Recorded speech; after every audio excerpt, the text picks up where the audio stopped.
Kincade and Salciunas is on the air. Today's talk show for your morning drive. I cannot watch a team that has World Series expectations have those guys bat in the middle of your order. And you're still saying this team's worth being all in on? Andrew, even with that rotation that you're betting on that you love. Yes. This team's not good enough. That's why you make trades. Broadcasting live from the Comcast Business Studios, here are your hosts, John Kincade and Andrew Salciunas. 97.5 The Fanatic and 97.5thefanatic.com. Well, we're 6 days away from the MLB trade deadline. We'll see how all-in Dave Dombrowski is with the Philadelphia Phillies, who begin a 3-game series in New York with the Yankees tonight. Good Friday morning, Johnny. What's going on, brother? When I was driving to work, I got one of those alerts. Do you ever have, like, on the GPS, like, you get an alert?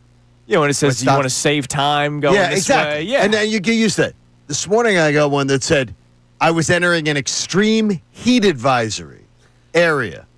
I was entering the area where you're going to a wedding today. Correct. So be really careful. Yeah, I know. So like the extreme heat of I'm approaching King of Prussia and the beep goes off and this message shows up on the screen. So today's going to be hot. I can't get overheated when I'm drinking beers, right? Like, exactly. That's correct. Keep me cool. By the way, in air conditioning, you're going to be fine.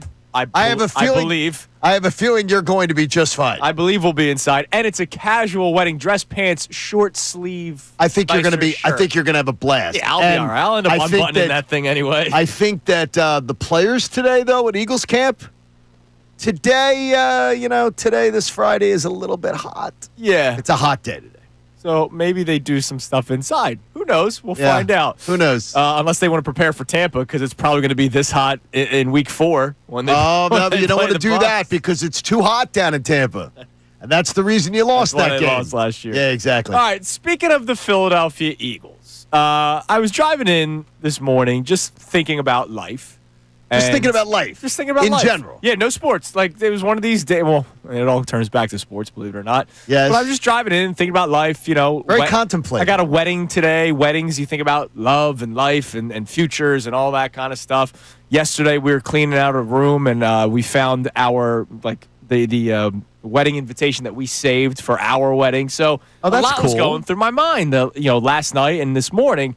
And I'm driving in. I'm like, oh man, I got another ESPN shift on Saturday. This is really cool that this has been my life recently. Right, nice life. And so I started reminiscing about some of the shows that we've been having on the network. And throughout the NBA playoffs, one of the big talking points, John, was who's the next face of the NBA? Because we're starved for it. We know that LeBron's almost done, right? LeBron's 40. They've been looking for a new face for the last 7 years. Zion Williamson didn't become it. Anthony Edwards could become it, but there's a lot of stuff off the court that he deals with that maybe can't make him the face of the NBA. We'll find out. Can't stay out of the maternity ward. Now, somebody might be listening going, all right, where the hell are you going at with this? Here's where I'm going at with it. You know that at some point, now that the Chiefs lost the Super Bowl, and now that people are going to start looking at the Chiefs, is this it? Is this the end of the ride? You know those conversations will probably happen. We got to see how they play this year, but if they were to come back to the pack a little bit, sure, those conversations are coming. And I think they started last year because, remember, it wasn't pretty throughout the season for the Chiefs. Brendan Gunn kept on saying it's over. It was prettier, though, than the year before when they won 11. Yeah, it was prettier. But every game came down to the wire. They found a way to win. So I want to ask my friends here, John, Connor, and, of course, all of our friends that listen to the show. Hello, friends. Are we ready for are the Eagles the next dynasty talk? So we were talking about our expectations / guarantees for the Eagles earlier this week. And when we were talking about NFC title game, I went one step further that they would be hosting the NFC title game. We had a lot of Eagles fans that were like, whoa, hold on a second. Homers. Shaking the pom-poms, green-colored glasses, all the things that you can think of. We got a lot of pushback, much like last year. Yeah, I wanted to hear the two teams that people tell me are distinctly better than the Eagles. Right. And what I kept getting was injuries. Yes, that was the... And I'm like, okay, well, take injuries out of it because I could just come right back at you and say, okay, well, what if that team gets injured? Their guys get injured too. Right. So take that out of it. Because if you can tell me that you tell me there are two distinctly better teams in the NFC, I want to know who they are. Right. I want to hear the argument. Absolutely. And I'm going to tell you, you're full of crap. And so, the argument is lousy. And we know that there's 10 of 11 starters returning for the Eagles on offense. I know Kevin Patullo is a question mark, right? I have no idea what Patullo is going to be bringing to the field. I think you should dress like the Riddler. You think so? Honestly. With the giant question mark on him. Yeah, we have until no idea. Until I see what I got, I'm willing to believe that. Right. I'm willing to assume that. Yeah, you've never said it's not going to work out. We just wonder whether or not it will work question out. mark? He's a question mark. And then there's some position battles on defense because there were obviously some big name players that left the Eagles to free agency or got traded. So I get it. There's a lot of turnover with this team that are filled with question marks. But when you take the next step back and you just look at the Philadelphia Eagles roster and you look at the culture that's been set, you look at the owner and Jeffrey Lurie, you look at Howie Roseman, Nick Sirianni has found some sort of method of being a head coach, whereas Jeff McClain said to us the other days he likes being behind the weeds. He likes not being, up front, even though he has to do press conferences and all that kind of stuff. The Eagles are a really good freaking football team. And they're going to be really good again in 2025, in the 25-26 season. Are we ready to be turning on ESPN, turning on Fox Sports, whatever network of choice you have, whatever show you listen to, whether it's us, Unfiltered, the Mike Missanelli Show, Philly Sports Tonight, Birds Insiders, whatever you listen to, are you ready for that conversation to happen? Are the Eagles the next team, the next dynasty in the NFL? Well, once they get done talking about, on ESPN, when they get done talking about LeBron and Bronny and the Lakers. That's Saturday's lead, by the way. And the Commanders. And, of course, then throwing in Dallas Cowboys news. They might get around to talking about that. But I believe they're very resistant to it. But I believe the Eagles can force that conversation on them. I believe that conversation, the Eagles can force the conversation by how they play. And I'm more than ready for it. I've waited my whole life for it. Absolutely. It's all I've ever wanted. Right.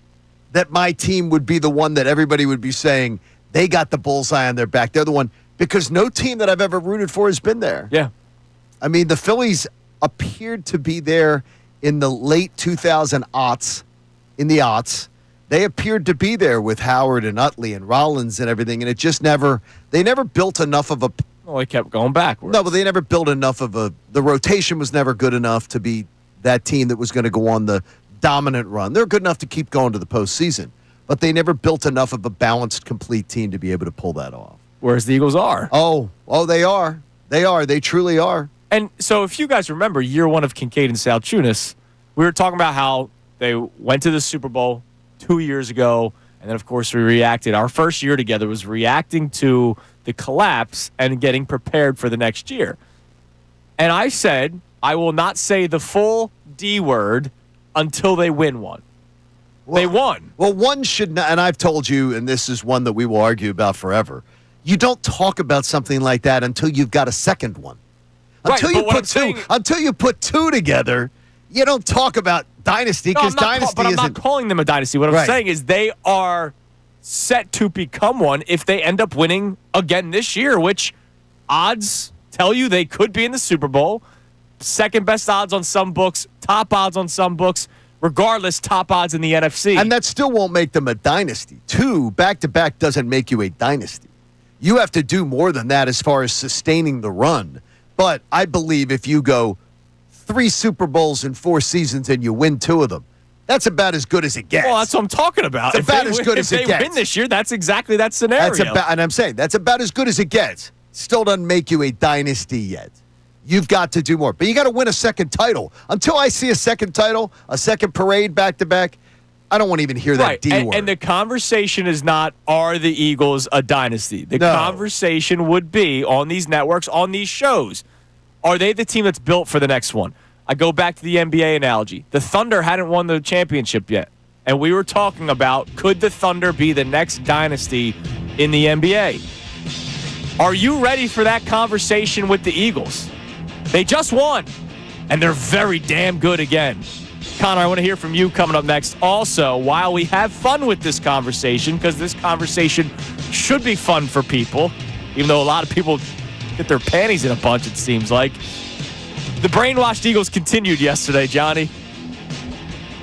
Hear from Landon Dickerson to start the segment. I have a very unique thought that I want to share. It's Kincade Salciunas on this payday Friday, 97.5 The Fanatic. Ricky Bo, Bill Colarulo. If you're telling me Bryce is back and he is playing like one of the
Are the Eagles the next dynasty talk? Because that's going to happen soon. Yesterday, NovaCare training camp continues. Day one was the brainwashing of Jordan Mailata. Jalen Hurts, I don't think is brainwashed by the Eagles. I think, as you said, he's brainwashed by Saban. Yeah, I mean, he was brainwashed in college, and they were all told to do things. Yeah, and it's that rat poison. Yeah, it's real, and they're all told it. And by the way, they're threatened. And Nick, I truly will, and I'm gonna make a request through ESPN PR and everything to see if we can get Coach Saban to come on with us sometime. Yeah, that'd be great. Talk about it, because he literally put the hammer down. You, especially to the younger players, you are not. You give bulletin board material, you're not playing. You give this is what you say, this is how we say you're it. out. Yeah. Right. So Landon Dickerson yesterday spoke to the media, and this was the very first quote from Landon Dickerson during his press conference yesterday. Yeah, so it's very simple, right? Every team has a 1-year expiration. 2024 Philadelphia Eagles were a great team. That team no longer exists, right? It's in the history books. There's guys still here, but that team is no longer together. It's 2025 Philadelphia Eagles. Right now, we have accomplished nothing. We are 0-0, and we're here to work. There's nothing wrong with what he said, and everything is. It's 100% fact. Yes, but it's as if saying what they're trying to convince them. No, they're not trying to convince themselves because they know it's bullcrap. Yeah. They know what they're saying is total bull. He looked like he was smiling as he was saying But it's like it's what they're trying to convince you is that today exists and what we did last year doesn't exist. It's as if the CEO of a corporation said, "Okay, I'm going to talk to you about this year, but I'm not talking to you at all about any of the past performance of the company or any of the trends of the company or what our history of the company what is. What has worked, what hasn't worked. We're going to ignore all that. It's a clean, fresh slate. That is not how life works. Everything in life is built upon what you did before. Right. Referencing it, good and bad. There's nothing wrong with that. As long as it's kept in its proper place. Right. As long as it's kept in its proper place. And I just laugh at it because they're all brainwashed. It's amazing. Just joking about it. I don't hate it, but I love it. No, I mean, but it did look to me like Landon was almost chuckling. Yeah, he was smiling. Like he was chuckling about it. But he's absolutely correct. This year's team is going to be judged as this year's team because we don't look at the 2023 Eagles with any kind of affection. Right, absolutely. By the way, it's the same cast. Right, a lot of the guys, yeah. Have you ever had a streaming show or a television show you watched where you go, God, I hated season 2. Oh, yeah. It was Happens all the terrible. time, yeah. Like Jimmy Smits when he came on to Dexter. The Jimmy Smits Dexter era was horrendous. Terrible. I liked Dexter before him. I liked Dexter after. And then Dexter sucked again. But when Jimmy Smits came on, I hated it. It's like there's an era where you can go, God, I love these guys. Man, I hated what they did here. God, I love them again. Right. So I understand what he's saying, but they know nothing happens in a bubble. Absolutely. Connor, are you ready for the conversations that will be had on national networks? I'm sure here locally as well. Are the Eagles the next dynasty in the NFL? Why the hell wouldn't you be? Like, why wouldn't you be ready for it? They've earned it. They've earned that conversation to be had about this team. They won the Super Bowl in dominant fashion. They brought back a majority of the team and filled the holes that they did have pretty darn well. They're set up for the future. They're sustainable. They have a GM that's going to make them sustainable even if they don't seem it in some spots right now. Mm-hmm. And they have a head coach that every time you look at him, he looks better and better, right? You don't know how Nick Sirianni's doing it. You don't know if you trust how he's getting there.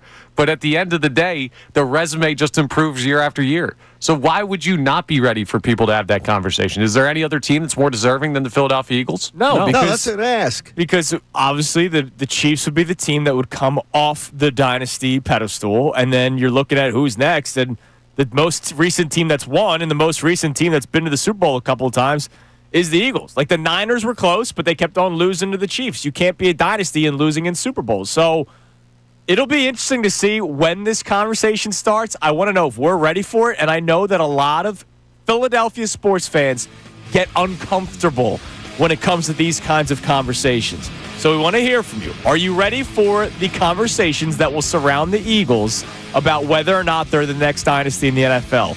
Text in, call in 610-632-0975.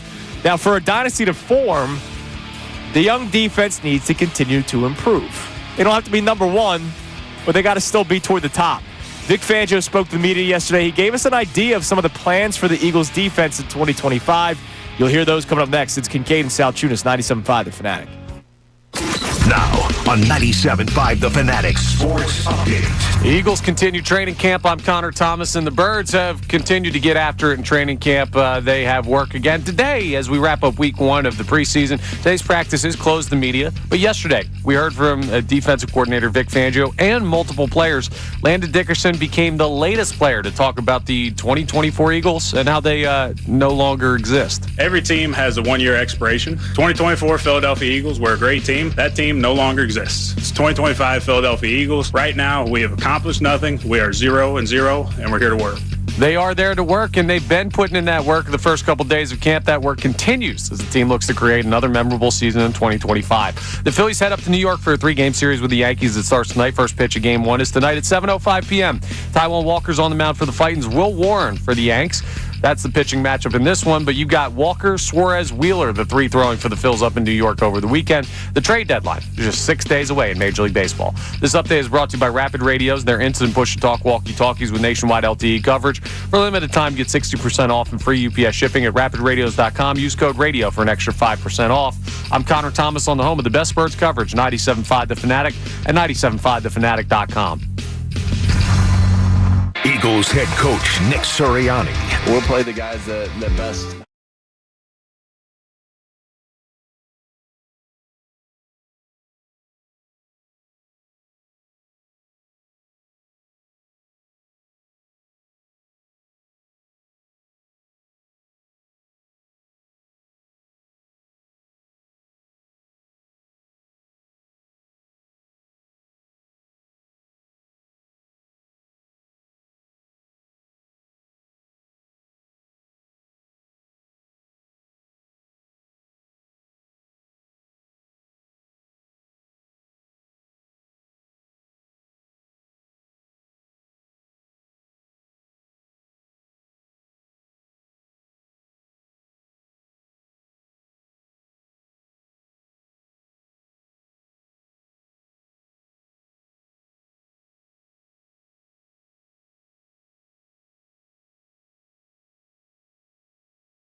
Friday morning. Feeling good about that, Johnny. Never a bad day when it's a payday Friday. All right, so Vic Fangio spoke to the media yesterday.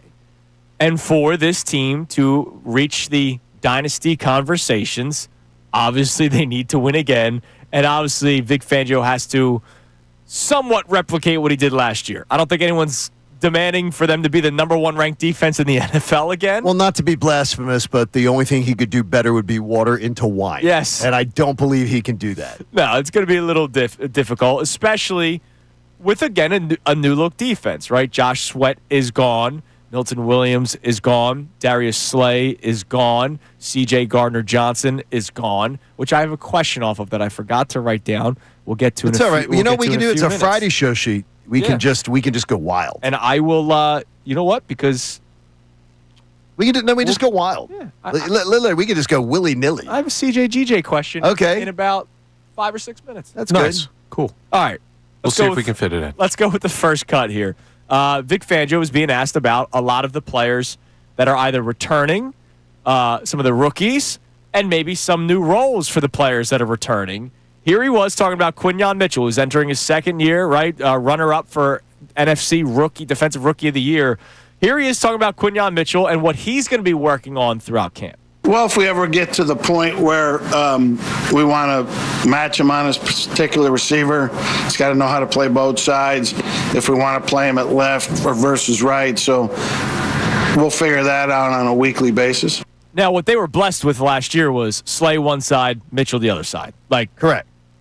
Right? It was bridge to Lidge. It was Ryan Matz 8th inning and Brad Lidge 9th inning. Like, it was easy. And no matter what slander he received, Darius Slay played at a high level. Yes, he did. He played at a high level. Pretty much his entire tenure with the Philadelphia Eagles. So that was great for Vic Fangio. Vic Fangio has no idea what he's got in Kelee Ringo. Nobody does. It's been 3 years, right? Like, there are people that are excited to see Kelee Ringo. He's got to win the job first. I know he was taking first-team reps. He does. Him versus Adoree Jackson, right? So we don't know what we have in Kelee Ringo just yet. I imagine Vic Fangio doesn't know to the full extent what he has in Kelee Ringo yet. So there is a chance that if you're playing Justin Jefferson, wherever he's lining up, Quinyon Mitchell's following him. And I love it. I have no problem with Q doing that. The Kelee Ringo thing does make me anxious, and I'm a Kelee Ringo fan. I'm a big fan. I want to see what he can do, but I haven't seen what he can do at the NFL level. That is a major concern for me. Right, because if Mitchell is going from one side to the other, that means Kelee Ringo is going from one side to the other Correct. as well, shading whoever the second wide receiver is. That is correct. So look, it's and most of these teams have somebody that's very, very dangerous. Oh yeah, I mean the way the NFL is now, there's wide receivers all over the place, and multiple teams have multiple wide receivers that could really hurt you. I mean, look at the Eagles, A.J. Plus Brown, tight Devontae ends, Smith, and all kinds of stuff. So that was him talking about Quinyon Mitchell. Then he talked about one of the rookies. We've seen Jahad Campbell practicing 2 days now. I know they're going a little easy with him because he's still dealing with his injury. But here was Vic Fangio talking about Jahad Campbell and what he could be doing in the future. That's something that he could possibly do. We have fronts where those guys move up on the line. And then, because of his background, again, depending upon how the roster shakes out and who's playing, it might be a position where we might need to play him at some point. And he's talking about putting Jahad Campbell on the edge. More so probably as a rotational guy because you're going to rock with Nolan Smith and Jalix Hunt to start, but I just don't know how many snaps Jalix Hunt will play. And if Nakobe Dean comes back and is healthy and is ready to play, and if Campbell's just showing off that he needs to be on the field, not a bad idea for Vic Fangio to have. And plus, that's kind of been talked about since he got drafted. Yeah, it has been. And that again, though, that's one of those like embarrassment of riches things that you're hoping falls into his lap because the diversity of his mind, of what Vic Fangio can dream up, right, and what he can potentially unleash on people, it's nasty. Yeah, like it's nasty. That would be a dream scenario. All right, and lastly, it might be time to retire the song, Connor. It might be time to retire. Living in this big blue world. No, that's in the head up and out of space. Already retired. Yeah, it is that nice. He's a new walk-up song, and he hit a bomb after having see if a he walk-up changes A it song. back. double, then a bomb. Yeah, that's right. Big day. New walk-up song, new Bryson Stott. But this I'm song will never okay die. with that. Here was Vic Fangio yesterday talking about Cooper DeJean and what could be a part of his future as well. I mean, the primary motive is, we'd like to have him be part of our base package. And I do believe he can play safety. It's new for him. So we're going to give him some work there. Then you'll see days in the base where will play some corner. So it's going to be an evolution, and a lot of it will be dependent upon how well we do at those positions with the other guys. So, we'll make the best decision for the team based upon, so it's not only how he's doing, it's going to be determined by how everybody's doing at safety and corner. What did you hear? Because I heard, this is just me. I heard I'd prefer not to have Cooper DeJean be safety, but he is going to be cross-trained, so if I see that our safeties are deficient, I can use him. Yeah, Sidney Brown, who I don't think they trust Sidney Brown as far as they can throw. I don't trust him, so the Eagles would be smart. But in an obstacle course, drinking a beer and then climbing on inflatables. Coop did that exact same obstacle but they course. trust him on a football field. And then, of course, Makuba's second-round pick. We'll see how he learns the Vic Fangio scheme. But I also caught the outside corner thing. Yes. Because what do you like? I don't know who Keely Ringo is. For the people online that are, he's been in the incubator. Like, what are you talking about? The incubator means you have to get snaps. Right. You don't get the incubator isn't a classroom. And this team doesn't practice enough in pads to be able to tell me that he's doing anything in practice. Right. Like he's got to get game reps. Right. And that's what he has to do. And he could turn out to be something. I'm a huge fan. But for the people that lock him in, I have not seen enough to just say lock him in. Look, I'll write pencil. I'll use a pencil. I'm not using the trusty Sharpie. Okay. Not for him. But I like Keely. I like Keely a lot. I'm hoping, and I hope for the best for him. Yeah, it'd be great. But that told me right there, I trust Cooper DeJean. I'll cross-train Cooper DeJean. He's my backup plan at safety. And it's amazing. We always remember Brian Dawkins and Malcolm Jenkins, what the Eagles were able to do with him, either playing up top as a safety, moving him up in the box, kind of like being a linebacker, right? He was like the Swiss Army knife, both of them, Brian Dawkins and Malcolm Jenkins, in their own right, whereas Cooper DeJean is a Swiss Army knife, but in a way that we're not really accustomed to seeing. No. How often do you see a player on defense that could play slot, safety, and outside corner? We've seen corners shadow a player, and sometimes that player may line up in the slot, so then they are playing in the slot. But I don't remember Darius Slay dropping back into safety coverage. No, I never remember that. But I also want to know, but I didn't watch Slay a lot in the beginning of his career either. But the idea of this to me, though, is does it hurt Cooper DeJean in the long run if you don't let him specialize? Are you getting the most out of what the guy can be for you if you have him cross-training and not specialized? I hear what you're saying, because I think look, we saw it last year. He was elite in the slot. He was unbelievable. And you know how I feel about slot corners. It's one of the most important positions on the football field because you don't have a sideline to help you out. You're guarding, you're covering tight ends, wide receivers, the speedster wide receiver. He was unbelievable tackling in open space. Running backs out of the backfield. We remember the hit on Derrick Henry. Like that's a very important position to play. But if they're ever in base, that position is not on the field. And what I think Vic Fangio is saying is this guy's too good to not have on the field to as close to his 100% of snaps as possible. Now, they're not in base that often. No. They just aren't. They will be at times, rundowns. I'm sure that they will be. But for the most part, they will be in nickel coverage, and he'll probably be in the slot for most of those. I would imagine. Unless it's drastically bad at one of the other two positions. I know that I just want to see him get the opportunity to thrive. And I don't want to see a bunch of bouncing around. Right. But I trust Vic Fangio to have a total plan. Yeah. He's got a complete plan. He'll be fine. All right. I have a question about Chauncey Gardner-Johnson in the aftermath. And I'll need your answers more on the other side. So when I was listening to the podcast with Ryan Clark, The Pivot, when he was being interviewed, and he mentioned the scrum that happened, and Chauncey was like, that was my role. My role was to be like the loud, agitator on defense, even in practice, not just against opposing teams. And then when he got pulled to the principal's office, that's when he was asking, like, all right, so what's my role? Because you guys wanted me to do this. We saw what happened when Chauncey Gardner-Johnson was not on the team in 2023. 24, sorry. Yeah, 23. Okay. Right. The San Francisco game is the game that we all point to of they were missing Chauncey Gardner-Johnson because when they got punched in the mouth, they went and cried, where Chauncey Gardner-Johnson would have fought back. They literally sat in the corner sucking their thumbs. Right. And to me, that's a big miss, and that's something that they need, which is why when he got traded again, I was upset. Like, I saw what happened when he was gone the last time. Who's going to be that player that could maybe be Chauncey Gardner-Johnson? It doesn't have to be a safety, but it's got to be somebody that has that, dog in him. I'm trying to figure out who that player is. Maybe you guys have an answer for me. We'll get to our text line coming up next. Are you ready for Are the Eagles the next Dynasty talk? Because it's coming.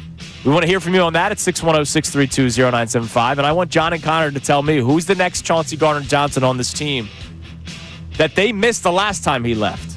It's Kincade and Salciunas here on 97.5 The Fanatic. Philadelphia Union Soccer. 15th minute, it goes to Pfizer. The glasses with the...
The app on the radio. We appreciate you watching at home.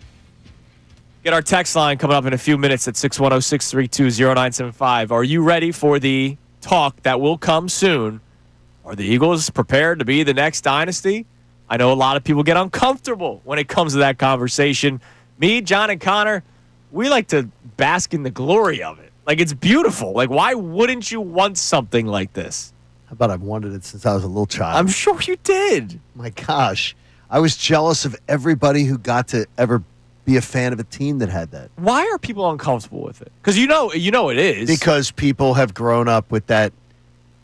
The Rocky underdog People have mentality. grown up with it. I was a 5th grader when Rocky came out. Yeah. And at that point, a fictional character became the mascot of this city. And for some reason, people thought underdog was the way that we had to be, instead of saying we are great among ourselves. We can be great. We don't have to be downtrodden. We don't have to be underestimated. We can be great. We can be a behemoth. We can be top dog. Yeah. I've never understood it. I don't understand the mentality. But it was a great movie, though. Great movie. I've never understood it, though. Absolutely. Wanting to be. No, I'd rather be the underdog. I'd rather be the one that. No, but I'd rather be the bully on the block. Yeah, I'd rather absolutely. be that. That sounds more fun to me. Sure. Who is going to replace Chauncey Gardner-Johnson? I'm not talking about just that position. I'm talking about what Chauncey Gardner-Johnson brought to this team. Do you guys have an answer? They're not in the roster. I looked at it again at 3. They're not in the roster. Oh, really? I think there are 2 guys that could be on the roster. That are Chauncey Gardner-Johnson bringing what he brought to the table? Who is it? Absolutely. Who do you think? Jalen Carter is the first one that comes to mind immediately. Okay. He seems to fit the most. That dude ain't afraid to fight anybody, and he'll talk about it too. Like, he is a guy that will make you uncomfortable to play against this Philadelphia Eagles defense before or sometimes at or after the whistle, which is something that Chauncey Gardner-Johnson had. Sure. And Okay, but he's been there. You see, I took your question differently. Yeah, but Jalen Carter's already been year one, there. he was a rookie, and I don't think. And last year he's been there. But he's been there. And remember, who's bringing the fight to the secondary? Well, that's another guy. Those are different fights. Who's the second guy? Quinyon Mitchell, who, again, not afraid of anybody, not afraid to get a little bit physical, will talk trash like crazy. Now, he's quiet off the field when you see him in media availability. Yeah. But all you've heard from the second he came onto this team was he's not afraid to talk. Yeah, I think it was first day of camp last year. A.J. Brown straight up said, he was talking. He was talking crap to all of us. He's not a hitter. So nobody's going to be intimidated by him hitting them. Secondly, he tends to be in one-on-one battles, and that's where the trash talk comes. It's the one-on-one battle, which is very valuable. Yeah, extremely Getting valuable. ahead of the top wide receiver on the opposing team. But nobody is going to be head on a swivel because I'm going up against Q. There were head on a swivel with C.J. Gardner-Johnson. I don't think they've got that. Now, Makuba and our man DeCecco was high on Makuba before the draft. He told us the day of the draft, the day of the second round, that he thought that he was one of the guys that was his top on his board. Right, and he said if he was to compare him to another player in the NFL, he said Chauncey Gardner-Johnson. But is he comparing him ability, or is he comparing him also mentality? Because CJ had a special mentality for him. And that's what I got to get. Now, the one thing is that from what I've known from people from Texas, is that he's C.J. Gardner-Johnson without the word. Use it right. Without the attitude, deficiencies of maturity. Okay. He doesn't have the maturity deficiencies of C.J. Gardner-Johnson. Okay. He has a more measured, more methodical approach, a more mature approach. So that's good. Can he develop into being the delivering it where guys have their head in a swivel and stuff like that? Yeah, maybe. But I got to see that. Speaking of Andrew DeCecco, he'll join us coming up at 8:25 this morning. Talk a little bit about training camp, and of course, also this guy. I'm curious. He got poached today. He's going to be in the afternoon. Yes, he will be. But we'll get a chance to talk to him coming up at 8:25. All right, what do we got on the text line so far this morning, Connor? Again, to be clear, we're not saying, are the Eagles the next dynasty? No. I'm just wondering, are you prepared for that conversation? Because throughout the NBA playoffs, it was, are the Thunder the next dynasty? Is this player the next face of the league? Are the Eagles the next dynasty? Talk will come your way soon. Are you ready for it? Because I like chess days. Yeah, chess days are fun. I actually think the national media is pushing against the narrative, not pushing towards it. But at some point, it's like... Yeah, I don't think they want to embrace that narrative. I think they're pushing against it. When I came back from Bristol, what did I tell you? You felt there was a change. A change for Hurts. And when the list came out where he was, ninth on the executive poll? People were upset. People at the network in which it was written on were upset. And I wonder, will there come a time where the Eagles force the conversation? They may try to push back, but at some point you can't ignore it. Just like we can't ignore that Jalen Hurts has been to the Super Bowl 2 in the last 3 years, despite not having the rocket arm, despite not having maybe the same quickness as Lamar Jackson, but he's got a mentality and a winning mentality that gets him to the Super Bowl 2 in 3 years. You can't ignore that. And people have stopped ignoring it, finally. It may happen with the team itself. The difference is that what you got to do is you got to shift people off of their original positions, which is Jalen Hurts was a second-round pick. Jalen Hurts is never going to be a franchise quarterback. Jalen Hurts is deficient. And so you have to move them. People get entrenched because they remember what they said, and they're just begging to be right. They're begging to see a collapse. They're begging to see a regression. I think the majority of analysts are actually rooting for a regression. Oh, I'm sure, yeah. They want to see him come back to they were so we can right. say, hey, saw it. It's a super team. And by the way, that super team that they keep trying to push that narrative that Jalen Hurts has a super team, they were not favored to win the Super Bowl that they won in blowout fashion. They were not even favored. So the idea that they were a super team, if you're a super team, you are not an underdog in the Super Bowl. Absolutely. So there you go. Great point, Johnny. What do we got on the text line so far, Connor? All right, we have a check-in here. This texter does not like the Dynasty talk. They say Dynasty talk in any form is ridiculous. Odds are against a repeat Super Bowl win. Have that discussion in a year. Let's focus on this year. Okay, yeah. They're not going to be one until they win it again. Yeah, that's why. When these shows start talking about it, to me, it's they came in, and they will talk about it. It's going to happen. They will talk about it. I know NFL Live will have this at some point during August. Right. They will try to describe it. All the other teams that they make out to be dynasties in the making, they don't doubt their biggest player. The Eagles, they doubt their biggest player. The Eagles, do they? They do. They doubt. do they Jalen just Hurts. not think that Jalen Hurts is their biggest player?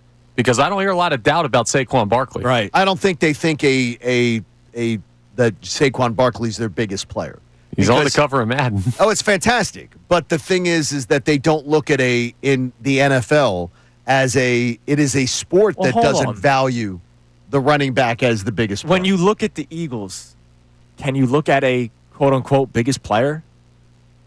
I look at an entire offense. Okay, when you look at the Chiefs, who do you look at? At Patrick Mahomes. When you look at the Bills, he doesn't have receivers. Okay, when you look at when you look at the Bills, who do you look at? Josh Allen. When you look at the Bengals, who do you look at? Well, when you look at no. When you look at the Ravens, when it comes to the Bengals, when you look at the Ravens, who do you look at? Core. Lamar Jackson. Every single NFL team that is a Super Bowl contender, the first player that they always mention is the quarterback. You always have mentioned the quarterback for a Super Bowl contender. You don't mention a running back. You don't mention a defensive player. Well, not for you those mention teams. the quarterback. Not for those teams that Maybe you just for mentioned. this team, it's different. And Bengals, I do look at Joe Burrow and Jamar Chase. And that is the point. Is the difference is what they don't want to embrace. The difference is what they want to reject. The difference is what they want to sell against. No. They don't buy It's not a they thing. We're sitting here on the side of the Eagles saying we may think about it differently. So it's not a they, this specter of people not giving Jalen Hurts credit. When you look at this team, they may just be built not around the quarterback. It is, but the thing is that they, as the narrative, they constantly sell against the quarterback of this team, despite that he outplays all of these other guys I just rattled off, including head-to-head Patrick Mahomes in his entire career when they've played head-to-head. Yeah. Hurts has gotten the check mark and been better. Right. But they continually sell against him. Yes, they don't like Hurts, but that's not what we're saying here. It's not about the like of Hurts or not. It's about, do you really think about him first when you think about the Eagles, no matter if he's great or not? And some people may not. I think of the Eagles' offense as a whole before I think about just Jalen Hurts. I do. I think when you think about Mahomes is different because it's Mahomes. Okay, when you've ever thought of a Super Bowl contender in the NFL, you've always thought of the quarterback first. Yeah, every but team. this situation is different. That's why they reject it. That's why the Eagles are rejected, because they don't see Hurts fitting in that box of all these other great quarterbacks. Okay, gotcha. They don't like the narrative. Hopefully, it can be changed. All right, coming up next, we'll reset our topics. Also, we'll open up our Phillies discussion for the day. There was another trade rumor yesterday. And I'm curious where the fans fall on this because some of it is name versus production.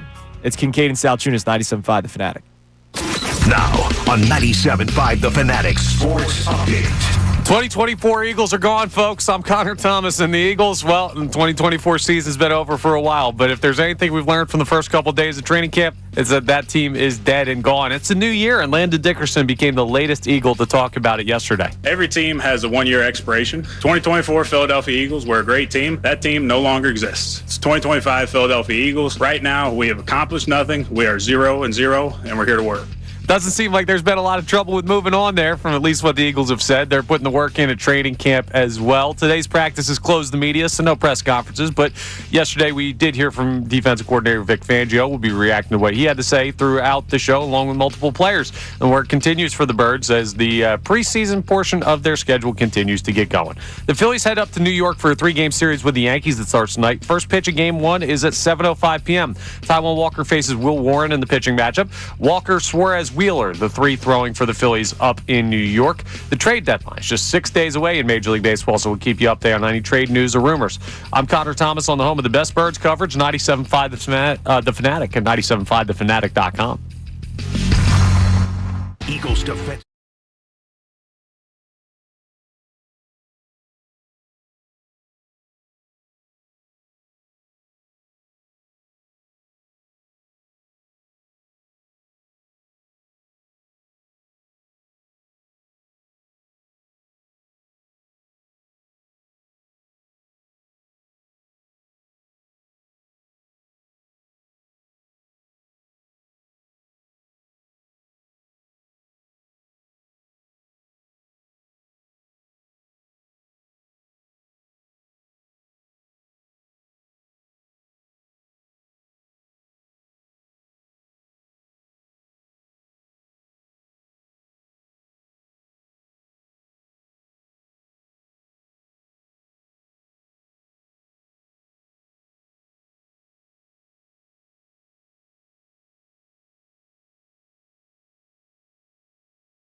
7:55 here on Kincade Salciunas, 97.5 The Fanatic on this beautiful Friday morning, even though it is supposed to be hot. So they got the heat advisory later on today. Make sure you are staying cool, even though I like the heat. You know that, Connor. Yeah, I'm heading up to the Bronx Zoo today, so hopefully it's not too hot up there. Are you going to the Yankees game, the Phillies-Yankees game tonight? I'm not going to the Yankees game. I'm going to the Phillies game. Okay. Are you going to the Phillies-Yankees game, which I said before you chimed in, tonight or one of the games this weekend? Or are you going to multiple? I'm going to Friday and Saturday. Oh, that's nice. Yeah, my mom and I go on road trips every year. We are over. We have never seen the Phillies win a game when we've been on these trips together. That's good to know. Please bet accordingly. Yeah, okay, that's great. But we got Taiwan Walker tonight, so that's a lock win. Even better. Yeah, even better. All right, we'll get into this Phillies trade rumor in a few minutes, but here's what we've talked about so far to start this show. I was driving in this morning, contemplating life, just thinking about what's been going on in my life, and I'm very blessed with what's been going on in my life. And I thought about all the conversations that we had throughout the NBA playoffs on ESPN radio about, man, the Thunder, are they set up to be the next dynasty in the NBA? Who is the next face of the NBA? Is it Shai Gilgeous-Alexander? We had all these talks. And I thought about it when I was thinking about it this morning. Wait a minute. We could probably end up having that conversation about the Eagles. I would not be surprised if a producer sends me an email saying, hey, this is one of the things we want to get into, that the Eagles are set to be the next dynasty in the NFL, yes or no, right? Like, I can totally see that. Hell, that conversation could be tomorrow, 5 to 9. Check it out. Little plug there. It could happen as early as tomorrow, John. I don't know. But it's going to happen at some point. And what I want to know from people is if they're ready for it.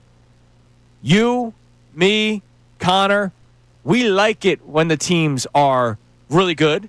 We like it when they're looked at as being really good. We aren't the people that like to be the no one likes us, we don't care, let's fight, underdog, hungry dogs run faster, dog masks. All of that is fun, but I'd rather go into it being like, yeah, try to beat us. That's fun for you. I hate it. I hate all that. I hate all that crap. I hate all the contrived crap. I don't like any. Oh, 2017 was not contrived. The underdog masks and everything like that, I hate that. That wasn't contrived. Just go out there and When Wentz got hurt, we all had the same thought. They were the underdog, and they deserved to be the underdog. Yeah. They deserved to be the underdogs.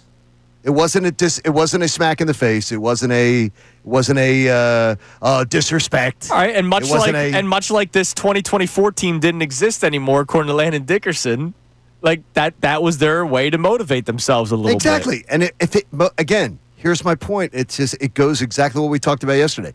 Whatever psychological gymnastics they have to do to themselves to get themselves fired up, God bless it. Go for it. Whatever you have to do. Whatever Tony Robbins thing you need to do to get you motivated to get out of bed each day to be your best, go for it. That's awesome. But I don't have to buy into it. Okay. I can just enjoy what you do. And this team, I just don't believe there's the difference is the Shai Gilgeous-Alexander discussion. Nobody in the NBA circles doubts him. They don't doubt their biggest player. They don't doubt their biggest star. Whereas in the Eagles, they do. They try to poke holes constantly in their biggest star, which is a big difference. Okay. And I love it because it motivates that guy every day he gets out of bed. All right. Give me a text in a second, Connor, but real quick. I just saw a video from Jimmy Kempski from yesterday's training camp coverage. Tanner McKee going bucket hat. It's a weird look. You're not a fan of the bucket hat? Why not? No, he's doing a bootleg route. Yeah, and he's wearing a bucket hat during it. I'm just out. Trying to protect from the sun. I'm anti-bucket hat. Why the anti the bucket hat? First of all, good sun protection, as Connor points out, and the skin cancer a big problem. I think a quarterback at training camp bucket hat goes out the window. It just doesn't scream quarterback to me. Really? Yep. Okay. Sorry. There you go. I'm anti-bucket hat. You're anti the bucket hat. I didn't expect that take to be Is part it, of the, I didn't expect it part of the either show today. until I saw it pop up on my timeline. See, this is scars of the past. There are things that you might not connect in your history with the Philadelphia Eagles, but this is the last time we saw somebody guard from the sun was J.J. Arcega-Whiteside Good with point. his mom's umbrella. So Yeah, now but you at will least forever associate. At least Tanner's doing it by himself, and Mama's not doing it. Well, you'll still for him. associate the weird sun protection with this guy's not good. I just think the bug hat's a weird look when you're playing quarterback. Still can't believe that ever happened. When you're fishing, go for it. I still can't believe Mama was there with a umbrella on the sideline. I can't believe that ever happened. That was weird. Weird times, man. And he's not in the league. So, goes to show. When Mama's holding an umbrella over you, you're not in the NFL anymore. You're listening to 97.5 The Fanatic, WPEN, HD1 Burlington, Philadelphia, Beasley Media Group Station, broadcasting live from the Comcast Business Studio, powering possibilities. What do we got in the text line? And then we got to talk about the latest Phillies trade rumor. What do we got? So we have a check-in on the replacement for Chauncey Gardner-Johnson conversation. Devin in Glassboro believes it's Jalen Baby Rhino Carter. He says this dude is a pit bull and has the right mentality to make up for Chauncey Gardner-Johnson's loss. Yeah, and look, he's in year 3 in the NFL. I imagine year 1 when Chauncey Gardner-Johnson first left the Philadelphia Eagles, maybe he was not in that position to be that over-the-top vocal leader. He was playing with Fletcher Cox still. Brandon Graham was still on the team. By the way, that's another loss in terms of mentality on the field because Brandon Graham is considered one of the biggest S-talkers in the NFL. Well, he was. He was, honestly, that's his reputation across the league. Right. And that is where Jalen Carter's going to have to step in there. Jalen Carter isn't talking trash to people in the secondary. He's not even interacting with them. Like, that's the big deal. Yeah, but Chauncey's not talking to a center. Yeah, but that's what I mean is that Jalen Carter's on the line before you get down in that stance. You can talk all the talk. But the thing is, you have to have somebody intimidating in the secondary. You've got to have. If we had Brian Dawkins on, he'd tell you there's got to be somebody in the secondary that's intimidating guys that navigate the secondary. The guys on the front lines, they're always talking ish. Yeah. They're back and forth the whole game and nasty stuff. You'd be surprised what some of these guys' mamas do. It's amazing. Yeah. You'd never believe it, what their moms do. It's terrible. But it's that back and forth. But what they do in the secondary, the guys in the secondary, you got to have somebody back there that'll do it. I hope somebody will develop there. I wonder if Makuba has the skill set, the physical attributes. And I think that's what it's going to be, is that his physical attributes will bring some of that intimidation factor. I love that. Love that. All right. Phillies discussion. Andrew Filipponi. That's Pony. He's a real good dude. Okay, from Pittsburgh. Pony's a good dude. He does afternoons on The Fan in Pittsburgh. A source, one of his sources. He's had a bad run lately, though, on the sources. Just giving you a heads up. I know. Bad run. He was T.J. Watt to the Eagles. Yeah, bad run. He's been on a bad source run, which is why it's take it with a grain of salt, right? He says that the Phillies are one of the teams that are trying to trade for O'Neal Cruz, who's the center fielder of the Pittsburgh Pirates. Mm-hmm. As he mentions in the tweet, Philly has gotten terrible play in center field this year. Very interesting that a guy from Pittsburgh can realize that, but maybe not Dave Dombrowski. O'Neal Cruz. So this is a name versus production conversation in 2025.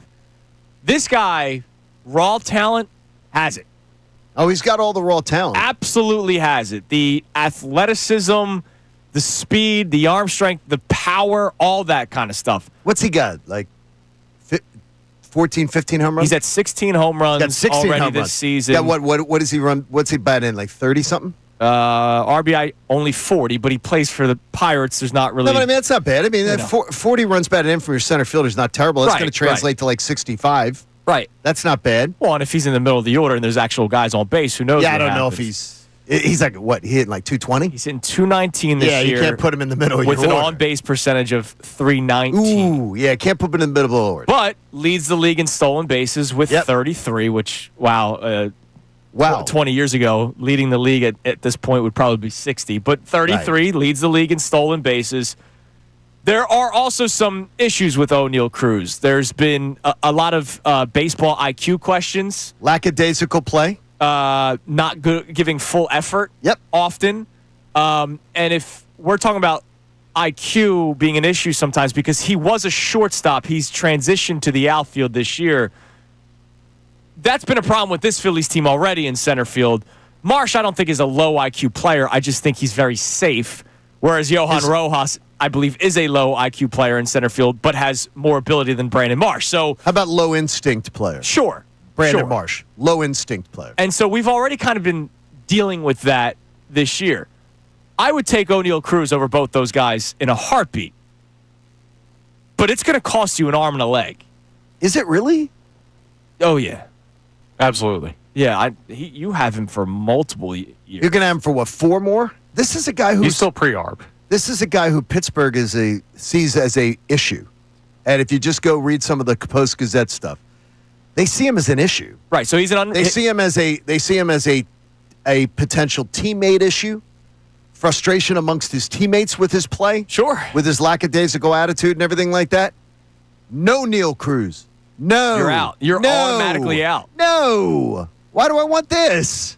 Why do I want a guy who doesn't know how to approach the game properly? Get him out of maybe a bad situation. I hear you that. He is the bad situation. He's the bad situation. No, the Pittsburgh Pirates are the bad situation. He may be a part of it, but it's the Pittsburgh Pirates being a bad situation. Where's the professionalism? The same team that covered the Roberto Clemente retired number with an advertisement. Don't talk to me about what the organization does. Tell me about what he does as a professional baseball player. He doesn't approach the game professionally. Sure. So why do you want that? Why would you be clamoring for that? He's hitting 2 freaking 19. Because he's super talented, and maybe Pittsburgh ain't a great place for him.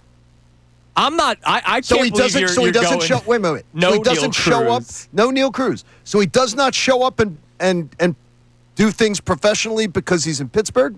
Maybe. Well, here's a question: is he just this year's version of Luis Robert, who a lot of people go, look at the raw ability, look at what he's done in previous years. Can they fix him? I wonder if that's the conversation with O'Neal Cruz, if the Phillies are actually interested, if this report from Mr. Filippone are accurate. I don't buy it. I don't buy this. I don't buy that the Phillies are going to try to fix a problem with another team's problem. With a guy who is lackadaisical, a guy who is potentially an attitude problem. Could be. Why? What are you doing that for? Because he's got all this raw ability. But you're bringing in a problem. Well, John, there is no perfect outfielder out there. Either there's a guy that's not going to be available, or there's a guy that's going to potentially be injured, or there's a guy that's going to potentially be an attitude problem. You're going to have to take an imperfect player back because the trade deadline ain't what it used to be. But I can bring in a professional baseball player. I'm bringing in a professional to my organization. I am not bringing in a guy who is a professional problem. A guy who, and I don't want any excuses. Well, he's playing in Pittsburgh. Maybe that's why he lackadaisically plays the game. That's why he doesn't approach things the right way. No. Hey. Neil. We've talked about good coaching and how that's helped us over the years. No. Maybe it needs better coaching. Yeah, that'll work. Maybe that'll work. They've done. I mean, it could. Yeah, I can't believe you're just saying no to that. No, I'm not. I'm saying no Neil. I said no Neil Cruz. No, it's catchy, but I can't believe you're just saying. Yes, I am absolutely saying. I'm not bringing in another organization's problem to try to fix a major problem that we've had for years. I'm going to go and say, find me something else. Next one. Give me something else. Okay. I want good professional athletes on my team. I want to hear from people on this at 610-632-0975 because I wonder if people would take the talent over the. He's not a lock like he'll be great here. No, he hasn't been a lock in the major league. No, but once again goes back to this upside conversation with the Marsh versus Rojas. He has more than both those guys. All right, coming up next, did Dave Dombrowski have his 2020 Howie Roseman draft day moment? If you don't know where I'm going with this, it wasn't good. And believe it or not, it involves the same city. Oh, boy. It's Kincade and Salciunas, 97.5 The Fanatic. Eagles quarterback Jalen Hurts. It's a new journey, it's a new season, and those teams.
21, Pennsylvania, Jersey, or Maryland. Gambling problem. Call 1-800-GAMBLER. Johnny, congratulations to you. I know you always love when we get the text messages that say, I don't usually agree with John, but I know you I know those are always your favorite. Can't believe I find myself agreeing with John, but Brandon checks in. Brandon Porter on our YouTube chat. What's up, BP? First time I ever agree with John. Thank you, BP. Cruz is the most overrated player, hyped up player in the league. He says he's just like Joey Gallo. A lot of people chime in on this. MBD goes, I think I like the idea of O'Neal Cruz more than the actual O'Neal Cruz, which I totally get it, which is why I just asked the question. Like, would people want this? Because there are a lot of issues that surround O'Neal Cruz, but then there's also the raw ability. Here's the deal. You're in a win-now mode.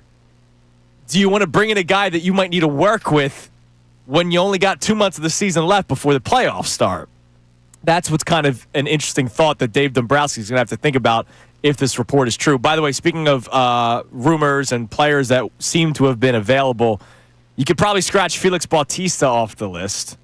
The big reliever out of Baltimore. He went on the injured list due to shoulder discomfort. He'll be out as long as the trade deadline. Yeah. So unless you agree that you think that it's just a minor little thing. Right. Well, I would imagine medicals and all that kind of stuff would take into account, but that's a bummer because that was a player that's been talked about a lot, really, since April when we found out that Jordan Romano wasn't any good and you allowed Estevez and Hoffman to walk.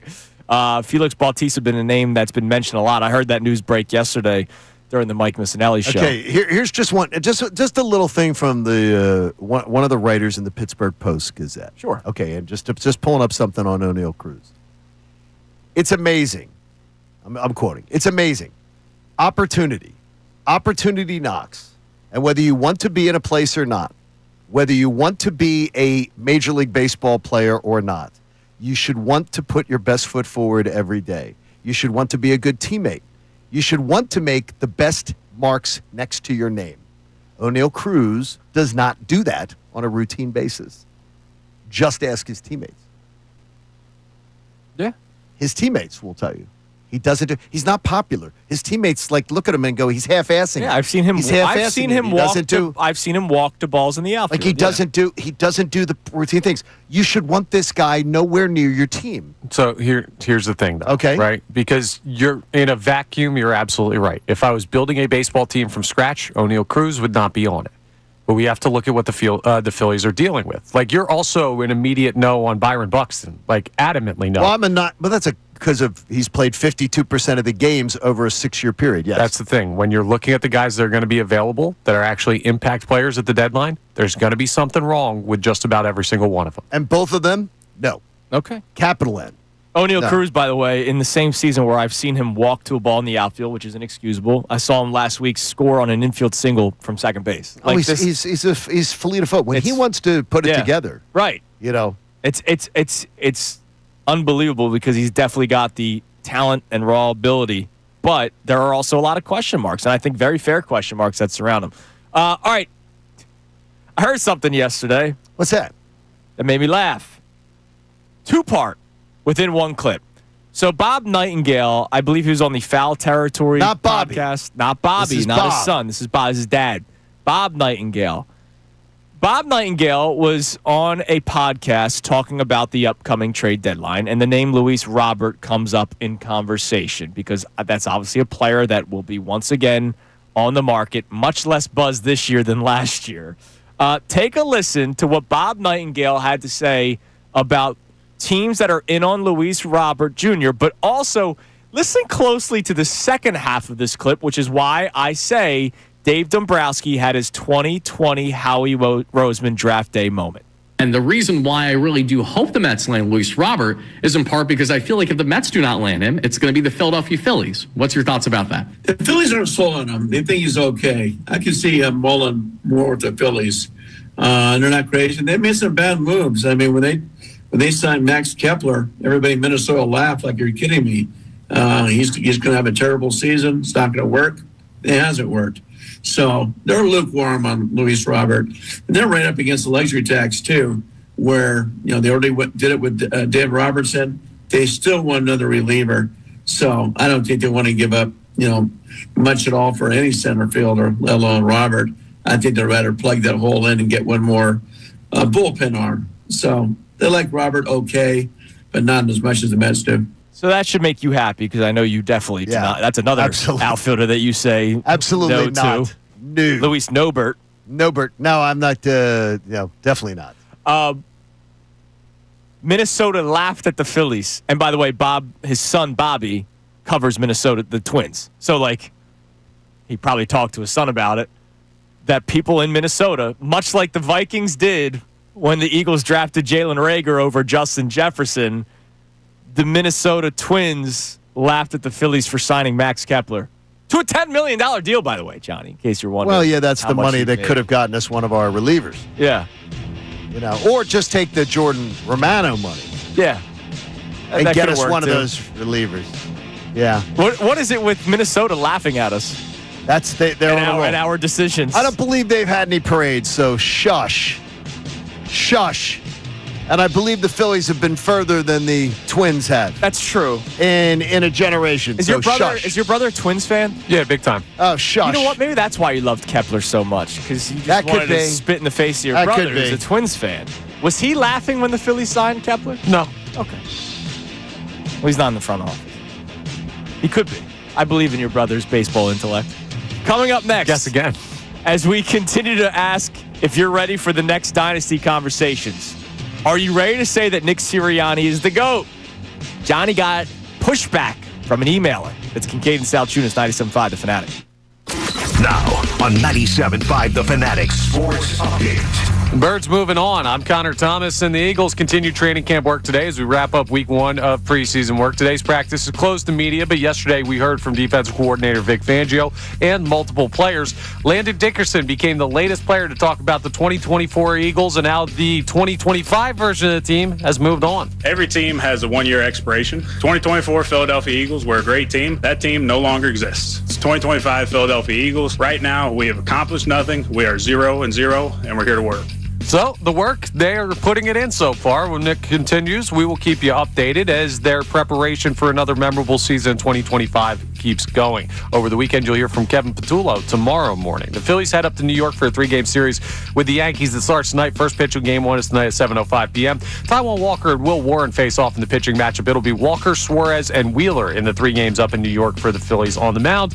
The MLB trade deadline just 6 days away. This update is brought to you by Rapid Radios, their instant push-to-talk walkie-talkies with nationwide LTE coverage. For a limited time, get 60% off and free UPS shipping at rapidradios.com. Use code RADIO for an extra 5% off. I'm Connor Thomas on the home of the best Birds coverage, 97.5 The Fanatic and 97.5thefanatic.com. Eagles General Manager Howie Roseman. We're trying to draft, develop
to an email that John Kincade received. When did you get it? Was it yesterday, 2 days ago? Yeah, and I'm telling you, my backside is scorched from it. Wow. And it's a loyal listener who I've emailed with many times before, who I really do enjoy. Yeah. I mean, I went back and saw that we've had many good.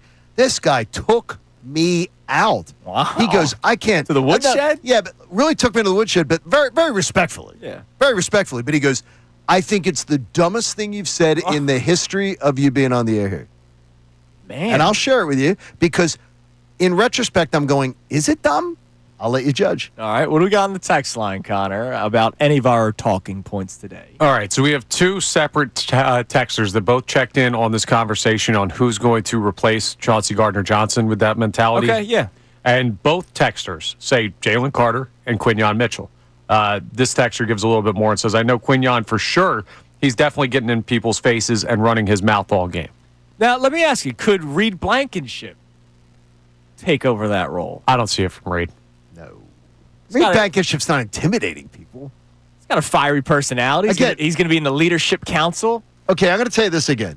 Is that what did when you hear opposing players talk about CJGJ, when like in the D'Amico Ryans talked about acquiring him at his opening press conference, he says this is a guy that when opposing players come across the middle and everything, they're waiting. Yeah. They're waiting to just get taken out. I don't believe Quinyon Mitchell, anyone's saying that. Quinyon Mitchell is in the one-on-one battle with your best wide receiver, and they're going at it. Right. And he absolutely is talking trash. But he tends to be talking trash to one guy. But remember, we're not just talking about on the field, right? The start of this conversation was Andrew talking about the 49ers game where they walked through the drills that the Eagles were doing. Nobody said anything. Do you think Quinyon... I think Jalen Carter could. I don't think Quinyon in any way, shape, or form is physically getting in a scuffle with the opposing. If the 49ers did what they did, I don't think Quinyon is... Didn't he get in one last year when someone went after Slay? I feel like he did. With the Pittsburgh game? I'm when trying they all to... started, it was the Steeler game. When the lineman that was like 2 feet taller than Darius Slay was pushing him. I think Q was the guy that got in there, so I think Q might. All right, that'd be interesting. A wild card. I'll give you a wild card. Okay, if he learns how to actually play football, Sidney Brown. Well, yeah, he definitely will. Because he's a maniac.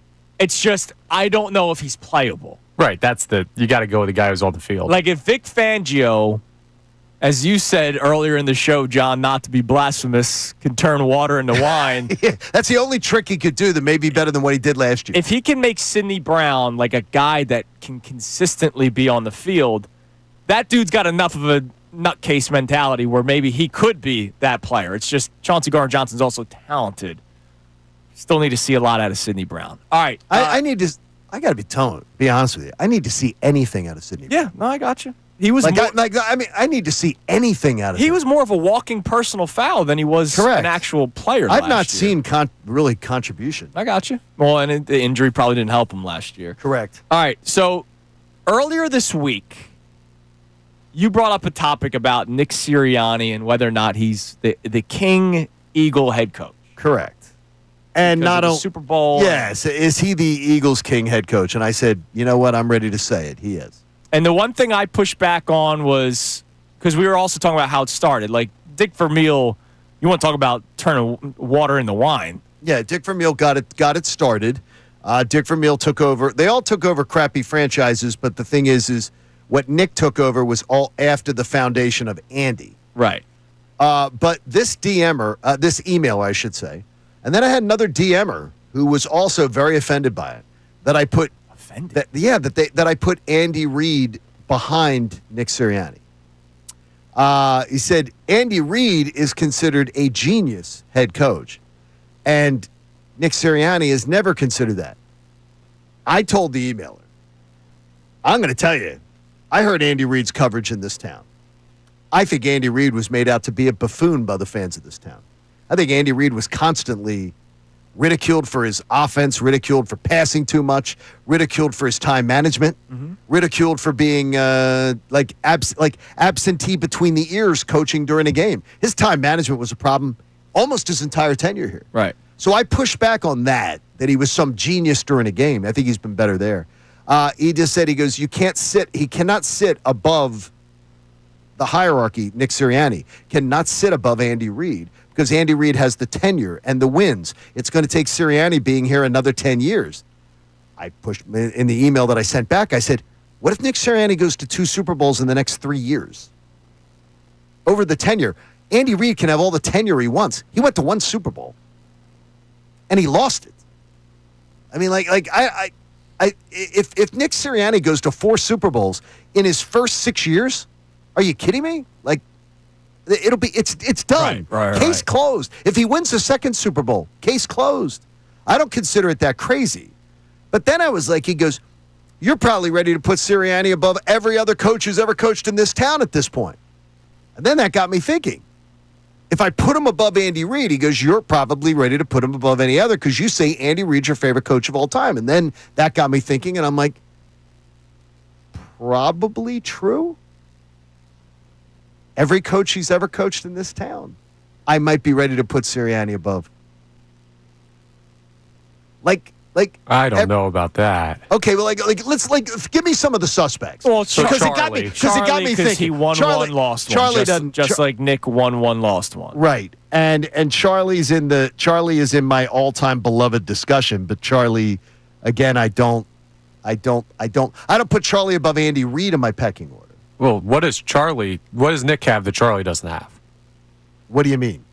What on the resume does Nick Sirianni have that Charlie Manuel did not have this as the manager of the Phillies? Yeah, they both won one, lost one. They both won one, lost one. Is that they go to the playoffs? Well, the thing is where he could do is that he could not. What Nick Sirianni is going to try to show us is that Nick Sirianni now is going to be on the clock to see if he can change that resume to not show declining results. Right, and he's got an opportunity. And he's got an opportunity. We're talking about where we're at right now. They're the same person, and you have one above. I put Reid above. I don't even put Andy Reid and Charlie in the same discussion. Okay. As far as me, I think a baseball. But the thing is, I never, and this might be a bias, I never put a baseball manager in a discussion with a great football coach. A great football coach and a great baseball. Because I look at a baseball manager as more of a psychologist. Right. What is this saying that they could win you, lose you 10 games over the course? Yeah, probably. That's a fair argument. I think a football coach does so much more. So when it comes back to the Sirianni and Reid discussion, it's also what you value, right? We've had this conversation about a core value, if you would. Yeah. We've had the conversation about the current coaches in the NFL, right? There are people that put Shanahan ahead of Nick Sirianni. Why? Because he is the offensive genius of that football team, whereas Nick Sirianni is the CEO head coach. If I were to go just Sirianni and Reid, yeah, the results speak for Sirianni because he won a Super Bowl. He's been to 2, whereas Andy Reid only went to 1, and they lost. But Andy Reid was not only the head coach of the Eagles that had multiple NFC Championship game appearances, he was the offensive play caller, and he was pretty much the roster builder. As much as I've seen, as I've gotten to watch Kyle Shanahan work up close and gotten to observe him, and as much as I don't personally dig him, I believe Kyle Shanahan would have had every bit of success that Nick Sirianni's had here. Right. And he may even have won more. Maybe. So to me, he's somebody that I hold. Because we saw the year when they lose Shane Steichen that Nick Sirianni could not overcome that. And that's why that's a concern going into this year. Kyle Shanahan, to me, is Andy Reid. He's an Andy Reid type, no matter how much I can't dig him. And he puts towels out at the pool. But it depends on what you value. Andy Reid was the GM, the head coach, and the offensive coordinator for the Philadelphia Eagles, whereas Nick Sirianni, let's face it, and I'm not trying to no, we're not bash Sirianni. Exactly. No, we're Sirianni is the head coach. Period. He's not building this roster. That's Howie. He's not calling the plays. Clearly, he's Joe Paterno. He's Bobby Bowden. He's all great CEO. Coaches. He's a CEO type head coach that is responsible for all of it and bringing it all together. But he's got specialists that handle one side of the ball and do those things. And you know what?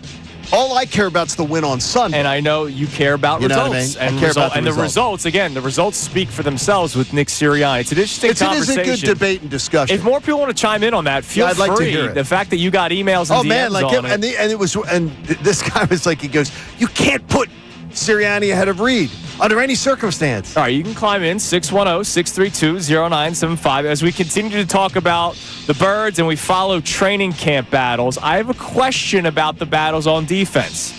How do the Eagles balance out the competition? I'll explain more next. It's Kincade Salciunas, 97.5 The Fanatic. The Flyers' Owen Tippett. I think the growth we've taken over the last couple of years as a group, and, obviously every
Salciunas, 97.5 The Fanatic. We'll get back to our text line coming up in a little bit. Don't forget, Andrew DeCecco is going to be joining us coming up at 8:25. We have today's headlines with Connor Thomas before that.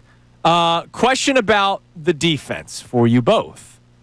So, remember a couple of years ago, following the collapse season, Howie Roseman made it very clear in his first press conference after the season ended that Nick had to play the younger guys, right? He made it very clear, like, Nick needs to play the younger guys. And I said to you guys multiple times that I couldn't totally blame Sean Desai, who was, like, drowning. All right, let me play my vets, Why was he drowning, though? When you look at the talent that... I don't think he's cut out to be a defensive coordinator. Because when you look at the talent they had in 22 and then you look at the talent they had in 24... ton of it overlaps, and they went to 2 Super Bowls, and this guy couldn't figure it out. He may just not have he been just a good, wasn't very good. Yeah, He was completely overmatched. So he's going, all right, I'm going to play. Like J.J. Redick in the playoffs this year. The guy doesn't know how to coach yet. He played his starters for the first 24 minutes of a half in the NBA playoffs. Like, he was panicked. That to me, that's a total it's a panic move. A panic move of a And guy. Sean Desai was swimming a little bit. So remember how he said you got to play the young guys.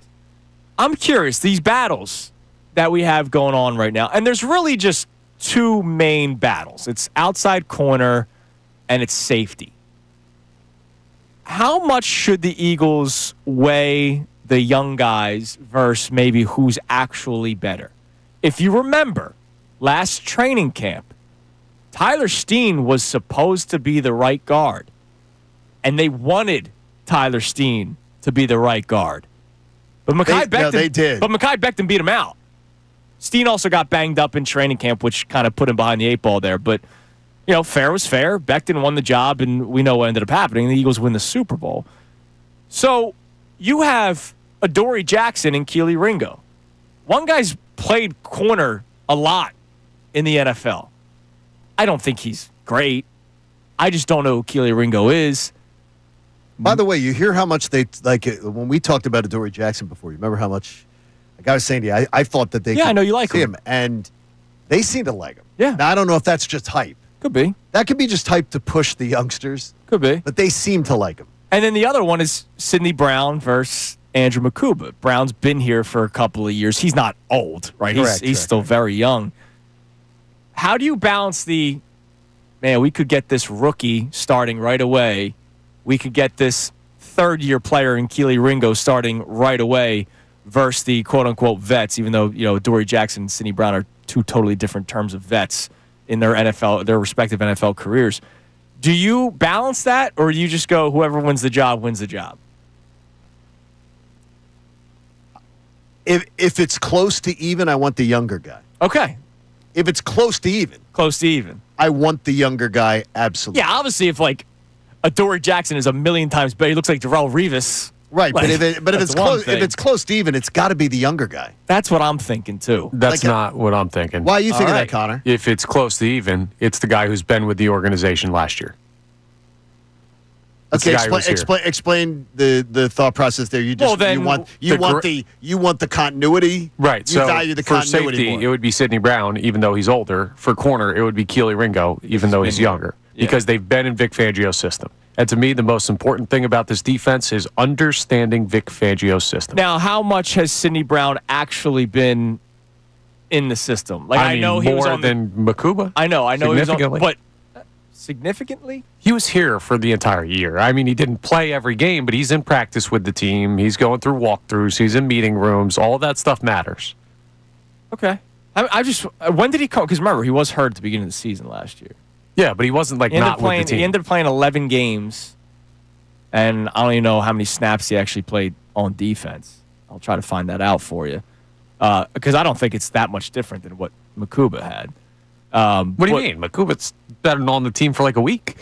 Oh, I know. Well, the second he got drafted, he's probably been studying the defense. I got you, but then you'd have to assume Sidney Brown was studying the defense even when he was injured last year. Sure, I got you. That's what I'm going with the knowledge of the system, because the system is the most important part of this defense. Fair. But I think I'm more like John, though. I would lean the younger guy. Because of last year, too, I'm getting swung over to I'm looking at last year and thinking, wow, look at how the young guys stepped up and did what they were about and showed us what they were about. That I would be thinking that's what I'd want to do. Go with younger guys. Yeah. If all things are even. Because they're going to be a part of this team for years. Adoree Jackson has no upside for me. There's no upside long going forward. Yeah. I mean, he could be here for one season. Correct. And that's it. But the Eagles have had a lot of one-season guys that have contributed to big things. Patrick Robinson. Right. That's prime example. What did he do? What do we got on the text line, One of my favorite moments ever. Yeah. I mean, it has to be, right? So we have people checking in on that head coach conversation. So best head coaches in Philadelphia sports history has become part of the talk. And this texter, Mike in Turnersville, checks in and says, Jay Wright and what he did at Villanova to me is the best coach to ever grace Philadelphia. If it was a Philadelphia school, I would agree, but it's not. It's not a Philadelphia school. That's not a Philadelphia And it's not a pro sport. It's good, though. I get what he's saying. What else we got? All right, we also have someone who brings up Connie Mack. If you go way back. Connie Mack? I know. Who's bringing up Connie Mack? I don't know. That texter is probably older than 60. How could he text? How could somebody text that saw Connie Mack? Old people text. How old do you have to be to have seen Connie Mack? When did Connie Mack die?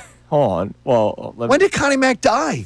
It's probably someone who just looked up the numbers. Is it from the afterlife? Oh, I'm looking up his. Connie Mack died in 56. I'm looking up his managerial record, 1950. Yeah, but he died in 56. Yeah, 1950. Okay, when the A's went 52 and 102. So if someone saw him manage, yeah, that was 70. That means that they were. No, I mean somebody who could remember it has to be late 80s. When they won back-to-back World Series the last time they did it, because he did it twice as a manager. It was 1929, 1930. Come on now, my mom was born in 29, and seriously, Betty would be what 95 or 96 right now. Come on now. I think that's someone that's just looking at the numbers. That's crazy. We appreciate it, That's though. great, I love though. a good historian. What else we got? They're texting on one of those big phones Nokia with the devices. big numbers. Yeah. With those big numbers. Okay, so we also have a check-in here talking about, so we talked earlier, Cooper DeJean moving around, different positions and everything like that. This texter makes a comparison. Says Cooper kind of reminds me of Tyrann Mathieu.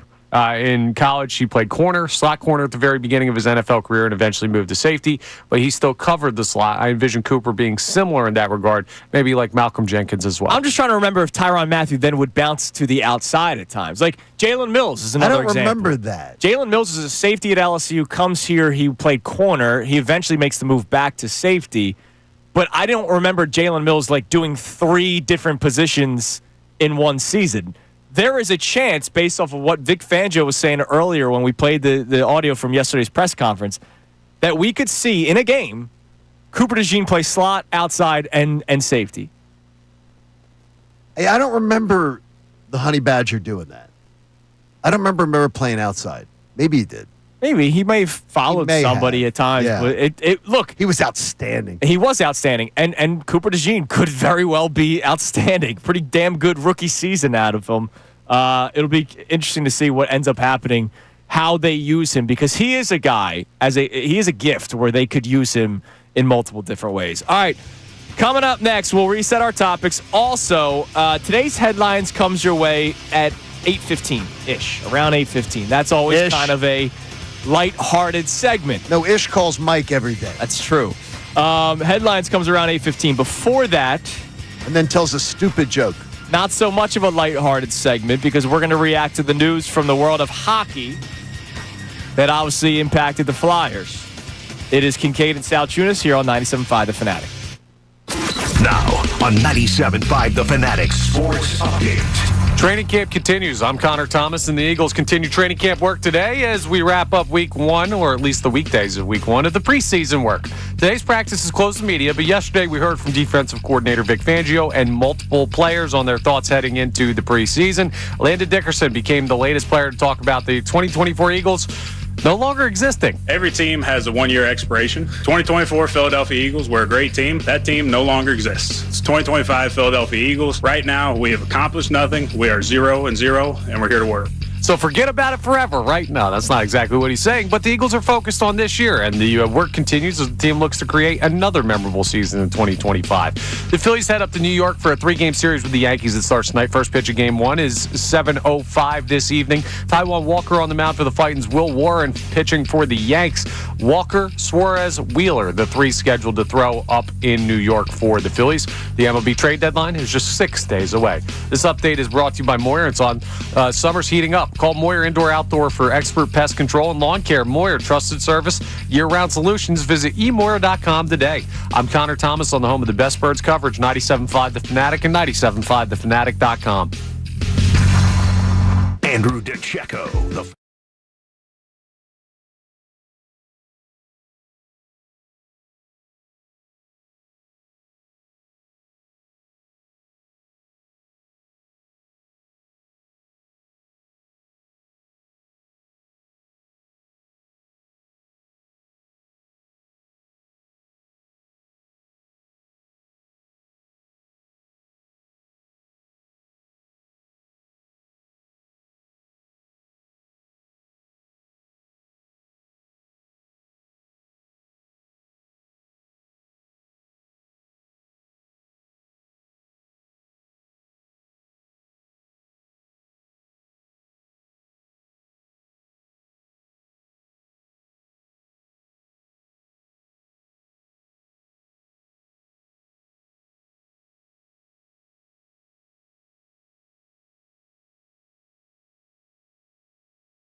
It is 7:53 here on Kincade Salciunas 97.5, The Fanatic on this payday Friday. Hope everybody has a great freaking weekend.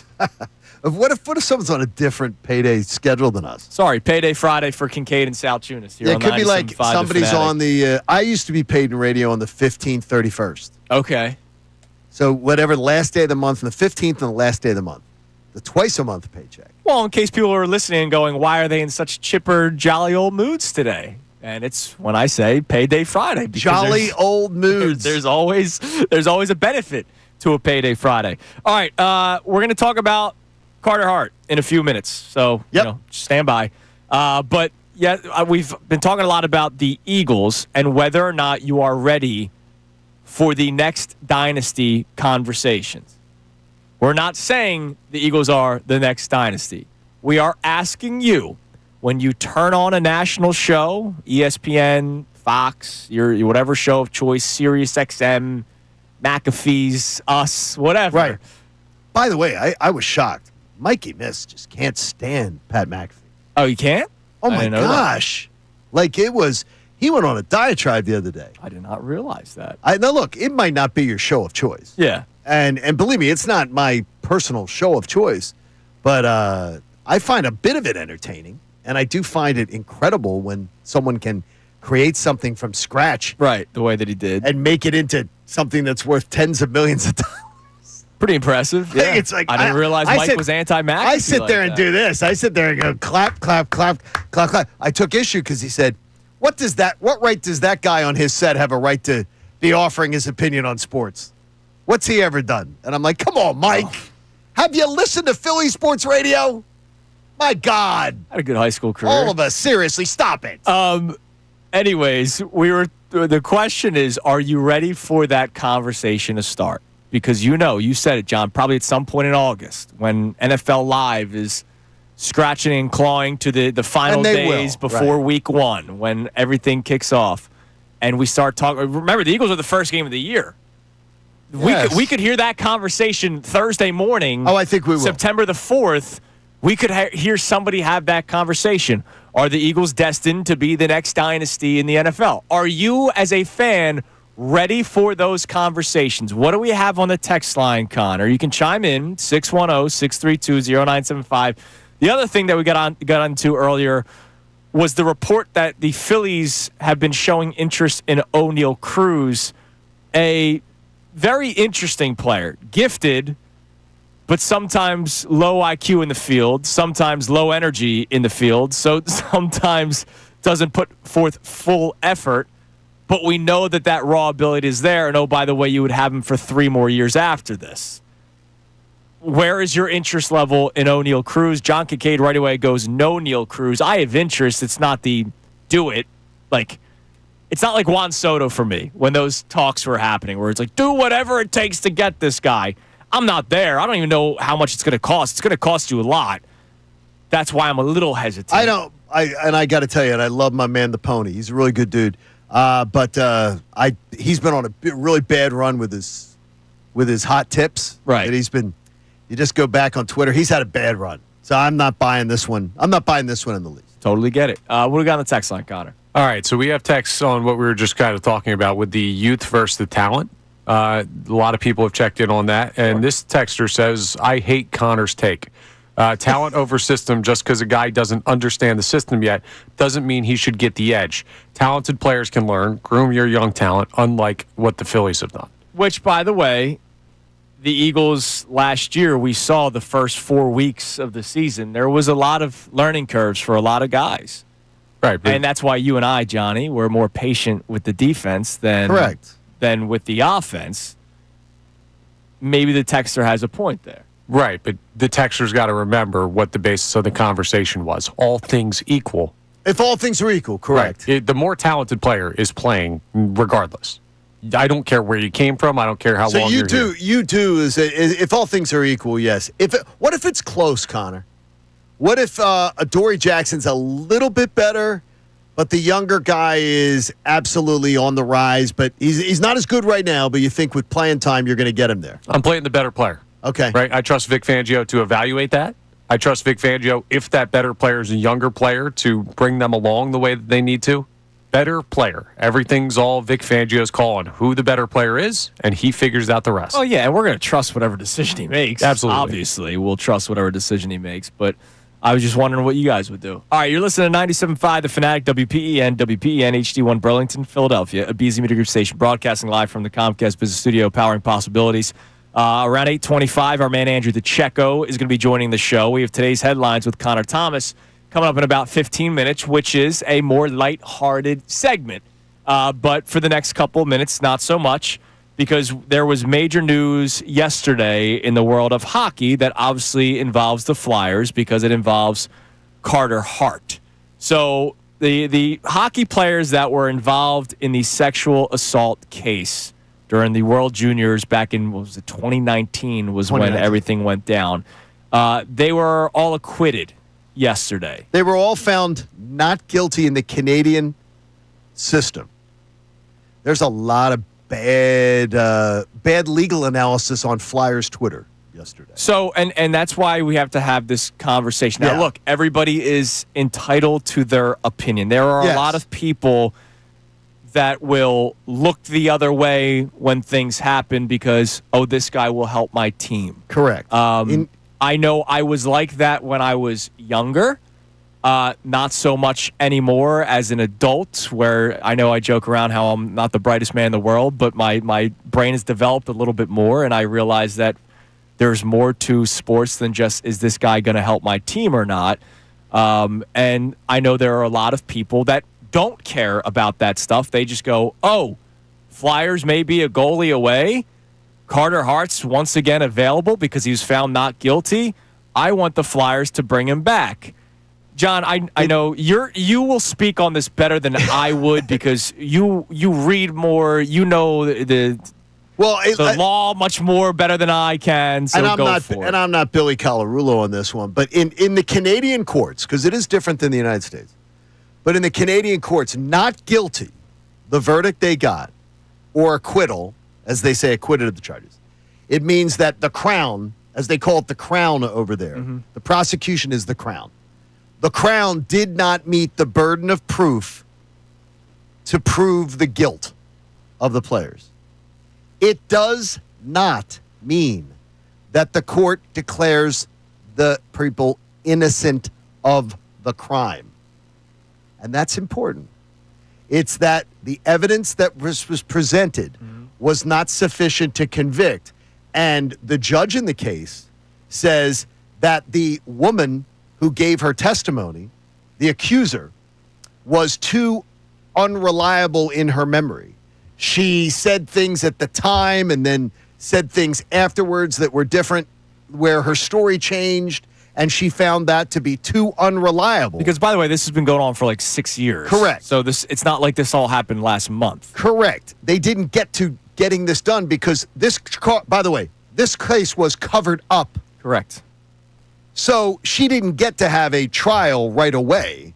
This was covered up for a while. And then finally, when someone shed a spotlight on it, then it became, okay, we got to get into it. Well, her story has changed over time. And the judge says there were inconsistencies in what she said at the time to what she then said when she was on the stand 5 years later about what happened. And she said that was too unreliable because, remember, she dismissed a jury trial because the jurors were laughing and joking around. So it just became her that she said she couldn't, in her mind, the inconsistencies, she couldn't judge to say beyond a reasonable doubt, still the beyond a reasonable doubt thing, that they were guilty. By the way, I would think that she did the right thing in that regard. I feel terrible if everything that the woman says happened, I feel terrible for her. But I think the judge did the right thing because the inconsistencies are clear from what she said years ago to when the trial happened, when they start getting her on the stand and they start asking her things. Now, I got to tell you, you asked me things from what happened 5 years ago, what happened, whatever, and then you asked me 5 days ago. Then asked me trauma. Now, just trauma. My wife asked me things from my cancer battle. I can't remember. Day of my surgery. I can't remember stuff exactly the same way or recant it the same way. But it does not clear them or mean that they are innocent of the charges. Right. And all anyone has to do is read the text messages that were exchanged between the accused. Read the text messages. No one is contesting that they're real. Right. No one is contesting who was there. No one is contesting the behavior that went on. Those things are not up for debate. The only thing that was up for debate is what there really came down to is, I guess they're trying to say is, did the woman... Was it consensual? Was it consensual? You have to decide that for yourself. But I got to tell you, it's disturbing. I do not believe the Flyers will go within 1,000 yards of Carter Hart. So a couple of things. First and foremost, because people immediately go, all right, so that means they can come back to the NHL. We don't know if that's the case. No. I know that the NHL Players Association has apparently made it clear that they would push for the players to be able to return. It's still up to Gary Bettman and the league to decide whether or not they want to allow them back in the league. And then teams, whether they want these guys to represent their franchise. Right. And here's the deal. You say that the Flyers would not want to come within 10,000 I don't believe they will go with him. Feet of him. Yep, I don't believe so. I will also say this. Carter Hart may not want to come back to the Flyers because maybe he feels a certain type of way.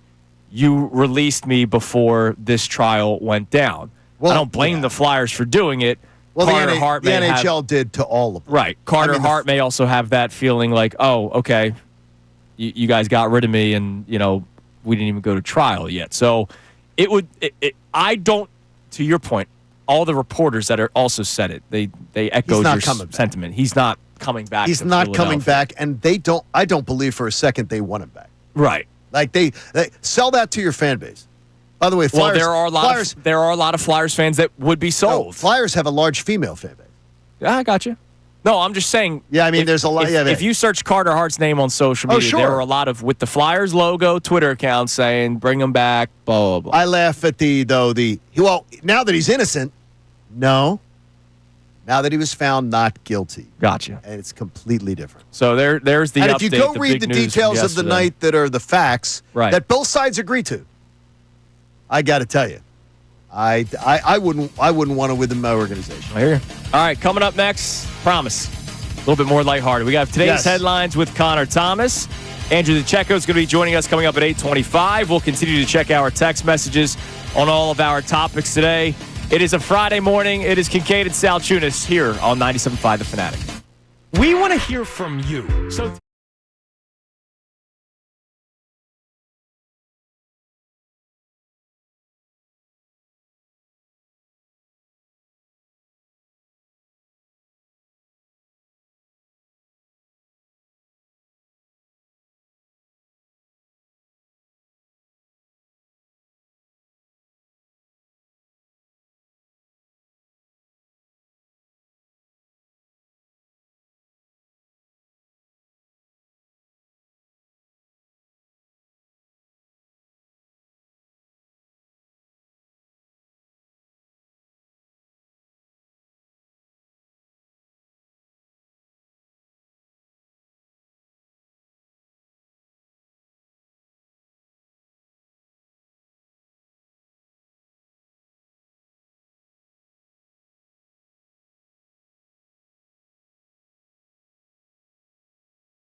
Fanatic and 97.5 thefanatic.com. It is 8:09 here on Kincade and Salciunas, 97.5 The Fanatic. Before we get to today's headlines, just a couple of comments on our YouTube chat based off the Carter Hart conversation that we had. Natalie P. wants to thank you for bringing up that trauma can affect memories. Oh, it absolutely does. I say it to you all the time. We don't talk about it. I joke sometimes when I say, like I've said on the air, like the chemo brain. Andrew and Connor know it from dealing with me on a daily basis. I've had my brain affected by my chemo. I don't talk about it on the air, but my chemotherapy that I did affected my brain as far as my memories. I have literal, almost like amnesia of what went on during the months I was sick. And I know if you asked me things have happened, I don't remember stuff like very well. I don't remember stuff. I can remember stuff from grade school and high school. Right. And then you remember every single damn the sitcom TV jingle. Right. And then not remember stuff that happened in the past like 3 years. And trauma can absolutely affect your memory. Yeah. And so it's a story though. You've got before you put up a post that says, well, now that he's found not guilty. Right. Go read the court documents. There were a lot of people that were doing that yesterday. And go read his text messages and go read what he actually did the night of it and then say to yourself, is he not guilty, or do you want him? Would you hire him? There are people that are fans of, hey, the player. Is this guy going to make my team better? Yes exactly. or no? There's a lot of people that are like that, and again, I admit it. When I was a kid, I was like that. Like, oh, I don't care that this guy did this. Correct. And there's a lot of make my team better. And then I became an adult, got married, had a child, and I realized, man, that's a weird way to go about it. But there's people that go about it that way, especially those that actually have like daughters. Yeah. It is. That's a weird way to go about life. I hear you. All right. Time now for today's headlines with Connor Thomas. Today's headlines with the Connor Thomas. It's brought to us by our friends over at Lundy Law. For over 70 years, Lundy Law has been fighting for injured people. If you need them, remember the name Lundy Law, your injury lawyers. Visit LundyLaw.com. That's LundyLaw.com. So we've been talking a lot today and a lot this week about the mentality that the Eagles have had when it comes to defending or erasing the memory of their Super Bowl championship. Well, they're not the only defending champions in sport right now. And there's another football coach that has talked about his team's mentality. Ryan Day of the Ohio State Buckeyes talked about the mentality of being a defending champion of college football. And he said, we're not defending anything. They can't take the trophy away. We're looking to attack. He says they're attacking champions, not defending champions. All right. Oh, I like that mentality. See, I like that mentality too. I think that's eyewash. No, but I'd rather that than... I'd rather that. What championship? I'd rather that. I'd rather my Super Bowl ring is in the attic. Like, yeah. You know what I mean? Like, to each their own. Now, I think I like the players on the Eagles more than I like Ryan Day, but I like that mentality a little bit more, if I'm being honest with you guys. You like that one more? Attacking champions rather than defending champions? Yes. Yeah. Okay. Yes. Because I don't like the last year doesn't exist. Yeah. Didn't even happen. No, nothing about it. Which is nonsense. That's what, because at some point somebody's going to go, what's Super Bowl? Like, jokingly, somebody will say it. Yeah. I could totally hear Nick Sirianni doing that. That would be a Nick thing. It wouldn't while wearing his Super Bowl ring. Yeah, right? What's Super Bowl? What are you guys talking about? All right. This may have been someone who went, what credit card fraud? I know you guys. I had John, to send you this at least. I don't think you saw it. John, I did not see this. had this for like hours. So I didn't know. I know you sent it to me. You sent it to me like 5 minutes before the segment. And I was like, I'm glad you wanted to talk about Oh, my gosh. It's hilarious. Latest Florida news. Oh, so this should get interesting. Out of Tallahassee, right? Yes. We had no arrest. If you've never been to Tallahatchie, it's a special place. Never been, no. Yeah, it's a special place. Well, we had an arrest of somebody for credit card fraud.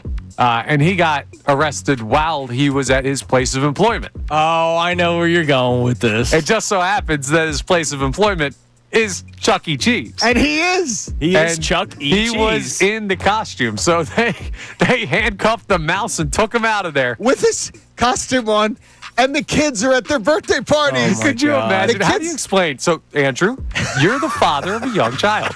Let's say you took Cooper to Chuck E. Cheese, and all of a sudden, the mouse is in handcuffs getting dragged out the door. So we play a lot of cops and robbers at the house. Coop loves anything police, firefighter. Okay. Like I'm telling you, he's going to be a savior of somebody one Does he day. like being a robber or the cop? No, he likes being the cop. I always have to you're be the I always robber. have to be the bad guy. Bad guy daddy is what I hear like 20 times a day. And I'm like, wow, don't say that in public, please.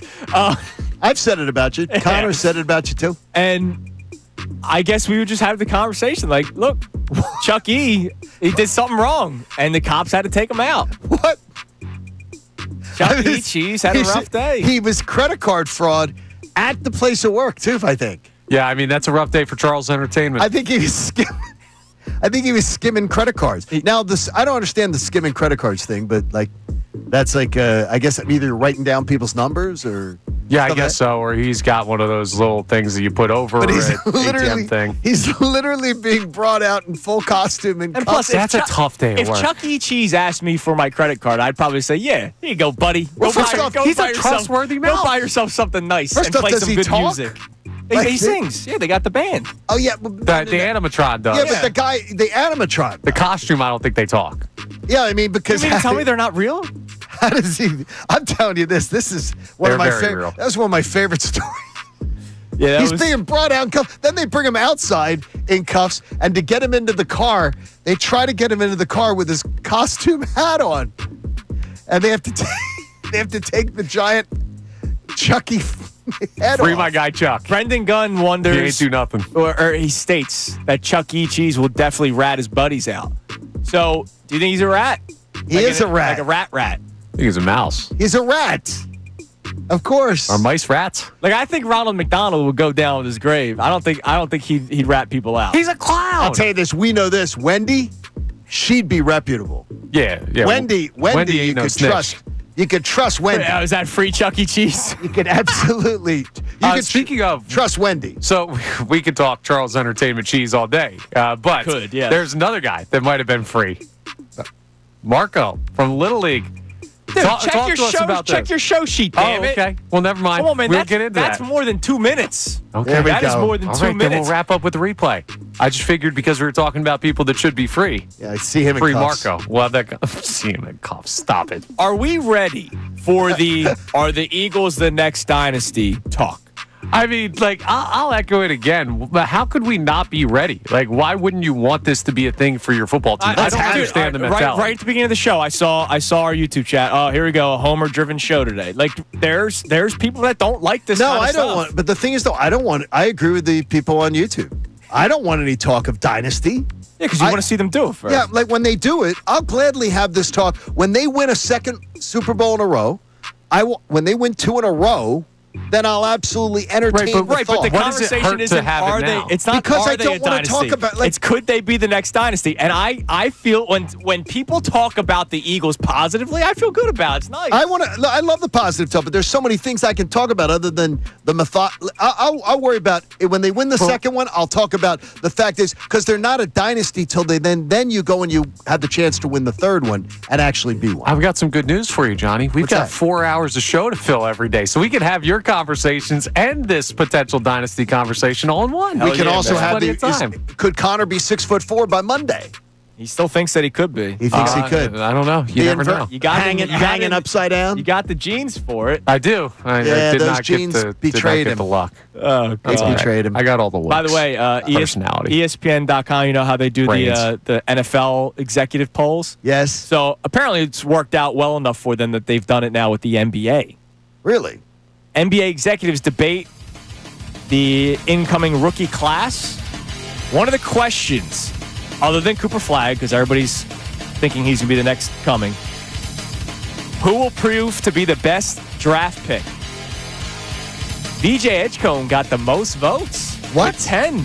Dylan got the Harper most got votes? 6. And then there was a bunch of other players with also receiving votes. But VJ Edgecombe ran Really? away with it. I'm shocked. Executives thinking highly of VJ Over Edgecombe. Cooper Flagg? No, other than Cooper Flagg. Yeah. Okay. Just got to get that He's clear. by himself, yeah. All right, Okay. coming up next, our man Andrew the Checo from Inside the Birds at 97.5 The Fanatic will join us to talk some camp. It's Kincade Salciunas, 97.5 The Fanatic.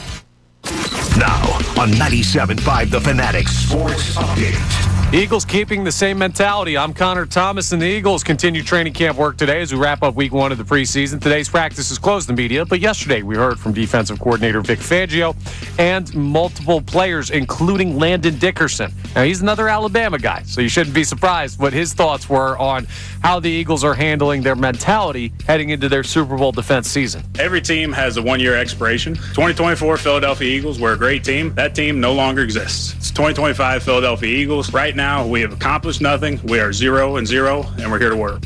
Time to get back to work is absolutely right, and the Eagles have been doing that in training camp, so we'll see what the work continues to be as training camp gets going. Tomorrow morning, offensive coordinator Kevin Patullo will talk for the first time in camp, so something to tune into there. The Phillies head up to New York for a 3-game series with the Yankees that starts tonight. First pitch of Game 1 is at 7:05 p.m. this evening. Taijuan Walker on the mound facing off against Will Warren. Walker, Suarez, Wheeler, the 3 throwing for the Phillies up in New York. The trade deadline, Major League Baseball, just 6 days away, so we'll keep an eye on that as well. I'm Connor Thomas on the home of the best Birds coverage, 97.5 The Fanatic and 97.5thefanatic.com.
Salciunas, 97.5, the Fanatic. Is our man on the line? Oh, no. Okay. All right, fine. While we wait for Andrew DiCecco. Okay. Do you ever just want to hug a stranger? Not really. Can't say so. We have great people that work here. We do. Yes. I didn't say we do. We do. Not just here at the Fanatic, but in the building. Yeah, yes, we do some. And one of the great members of the sanitation team. Oh, yes. She's awesome. I don't know her name. I think I heard somebody call her Maria at one point. I thought it was Marguerite. All right, Marguerite. Might have been Marguerite. I heard the M. I think it's Marguerite. She seems like the sweetest person Oh, my in the God, world. she's adorable. And I just want to hug her. She has hugged me. Oh, wow. She's hugged me when I was sick. She hugged me. Oh, that's really nice. And she told me she prayed for me. Oh, that's. And I love that. Oh, my God, she's. And if she ever sees me coming and she's getting ready to clean the men's room and I'm like on commercial break, she will literally wait to go into the room. Like she'll let me get in there and then she'll clean the room. That's awesome. I love her. She's sweet. As is my Jamaican queen down at the front door. Exactly. She's amazing. Connor, I'm confused here. What's going on?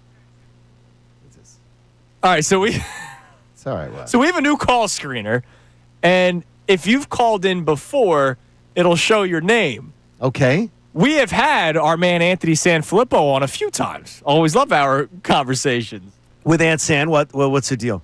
Oh, you didn't see it? It said Anthony Sanfilippo on there. Oh, I didn't realize So that. when DiCecco called in... It said Aunt San? So whoever first answered DiCecco's call...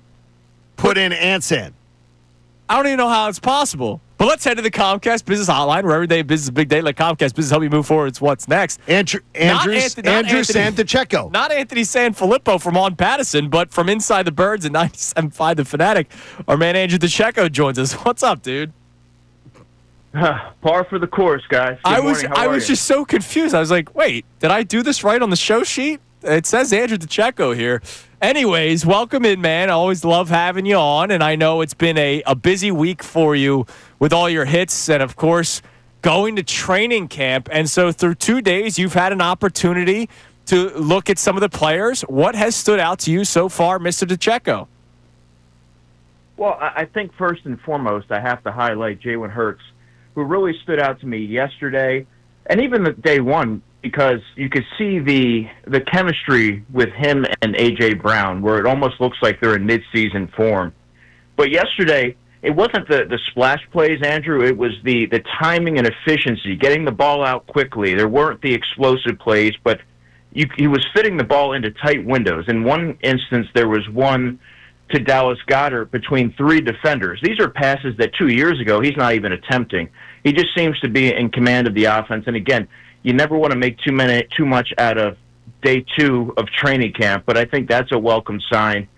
And then I would also say that the cornerback situation as well. That's something I'll be monitoring because you have Keely Ringo and Adoree Jackson battling, and they're going to be switching off and on throughout the summer. So in your little black notebook, like the first day of school the other day, which I still haven't gotten a picture of, have you seen wrinkles, or is it too early in practices to see wrinkles or to identify them from things you've seen in the past of the Eagles offense? Yeah, John, I haven't seen too many wrinkles, nothing that suggests that it's going to be a drastic difference compared to what we saw last season. But frankly, I wasn't really expecting to. And because training camp isn't always the best indicator of what you can expect in the regular season. For example, for the last 2 summers, you saw a lot of middle of the field utilization, and you saw a lot of receptions from the running back. So that led you to believe that you're going to see that implemented into the offense in the regular season, but it never quite translated. So I think that you're trying to see a lot of quick decision making, get the ball out, keep the offense on schedule, and you're going to continue to see some different wrinkles throughout the season that aren't going to yet be revealed in the preseason or even in training camp. How much is it Hurts just being more and more comfortable in the league? I still remember the random tweet from Jeremy Fowler before last season where he said, talking to people within the Eagles organization, they're going to try to turn Jalen Hurts into more of a pocket passer. And then we still saw a little bit of happy feet at times with Jalen Hurts rolling out to the left and right. And, of course, they ran the ball so much. Is he getting more comfortable in the league? Is this something that they're just going to try to push and say, you have to do it because there might be a book on you? What goes into this, to your point, seeing different wrinkles? Yeah, I think one of the unique qualities of Jalen Hurts, Andrew, is that you can't put him in a box. He can do a multitude of different things in order to win, and he's committed to that, whatever it may look like, whether it's standing there and throwing the ball 30 to 35 times or handing the ball off to Saquon Barkley 25 times. I don't know that there's a book on him, because the Eagles are a varied team, and I think that they've proven that they can win with Jalen Hurts facilitating the ball to A.J. Brown, Dallas Goedert, Devontae Smith, or handing it off to Saquon Barkley. Now, you are going to have to see some variance, because this season I fully expect teams to try and sell out to stop Saquon Barkley, and this is where that rhythmic passing game really needs to take shape. And I think not only do you need to see more explosive plays just to open things up and allow the defense to respect that, but you also need to see different utilization of the field, whereas the middle of the field has been largely absent of the offense. And I think for Jalen to take that next step to greater heights, things like that need to be kind of implemented in. When you see this team and you hear all their talking points, they seem very much in order. Does this camp have a different feel to you, as far as almost militant, almost super structured? Because the players all do seem like they are in lockstep. Very businesslike, John, and sometimes that's easier said than done. But the Eagles had a number of different free agent additions join the team that had 10 draft picks, in addition to the veterans who were here last season that accomplished that feat together. But it's a very unique blend of talent, but they all have this unified message where they're committed to the work, they're trying to focus on present, what's going on today, how can they get better today, and they're not looking forward and they're not looking backward. It's a very structured, that's a good word that you used, that's the kind of the way that I'm reading it. There's no really there's no identification that they just won a Super Bowl, and it's almost like they're looking at it from, okay, we're back at the bottom of the mountain, now we have to start to take those steps forward gradually to get to where we want to go as part of the journey. But I think when you go into this season, you already know that the target's on your back. So the last thing you want to do is sort of illustrate that they're trying to replicate their success of last season and make yourself even more vulnerable, I think. I don't know if you could gain this from 2 days of camp, but a conversation we've been having on the show today, curious to get your answer on it, is who takes over for Chauncey Gardner-Johnson? And I'm not just talking about his position. We're talking about the energy and attitude that he brought to this team. We always bring up the San Francisco 49ers game from 2 seasons ago when they walked through your DB drills and they just kind of sat there, whereas Chauncey Gardner-Johnson would have fought back. Is there a leader in the clubhouse, in your opinion, that could take over that role where if somebody punches, they will punch back? Yeah, I love that question, Andrew. And as you were framing it, I was thinking Drew Makuba is a chippy type of guy. He'll get physical, but it's not fair to ask as a rookie to do that. I think Cooper DeJean and Quinyon Mitchell are 2 examples of players who I believe would run to the defense of their teammate without any second thought. I think it's possible. Well, Jalen Carter would do that as well. Nolan Smith would do that. J-Lux Hunt has done that for Sidney Brown, if you remember back to, I think it was the Dallas game where he threw a couple of guys out of the club and J-Lux Hunt was right there having his back. So those are a number of younger players that I think are equipped to do that. And when your message, if you're Nick Sirianni, is togetherness and connection, that sort of goes hand in hand. They protect each other and they make sure they don't cross that line. But if a teammate's in jeopardy, I mean, you often see multiple teammates running to their defense. Even look at that Steelers game from last season. Hey, be prepared, because I heard Jeff Lurie is going to take you aside today, and he's going to ask you some questions off of that survey about the new stadium thing. The idea, do you renovate the link? Do you build a new stadium? And if you build a new stadium, do you want a dome? It's going to change my opinion of you potentially forever. Does Andrew DiCecco want a dome or a retractable dome? Retractable, I think, would be tremendous. I do. I just think I've been in enough stadiums now to see the benefit of it, and it would make Philadelphia a destination for a Super Bowl as well because of that. I just think there's too many benefits to that. So that's kind of the way that I land on it. I go to, you go to SoFi and you see that stadium, State Farm Stadium, the site of Super Bowl 57. I thought that was a solid stadium as well. So I like how you say it seems like that's the progression. The retractable, where if you needed it, you got it, but you can still have it be totally. I don't want the one. I'm telling you right now, I hate it. You don't want retractable? No, because there's no snow game. Yeah, see, he's that against dome. That dome goes over it. There's no snow game. Maybe they want the snow. But that's what you have to live with. Yeah, but I don't want to live with it, Andrew. All right? I don't want to live with it. I would prefer it if you did. My man, what's the schedule for Andrew DeCecco for the rest of this week and the weekend? So the Eagles have a walkthrough today, so no practice. It's a private walkthrough.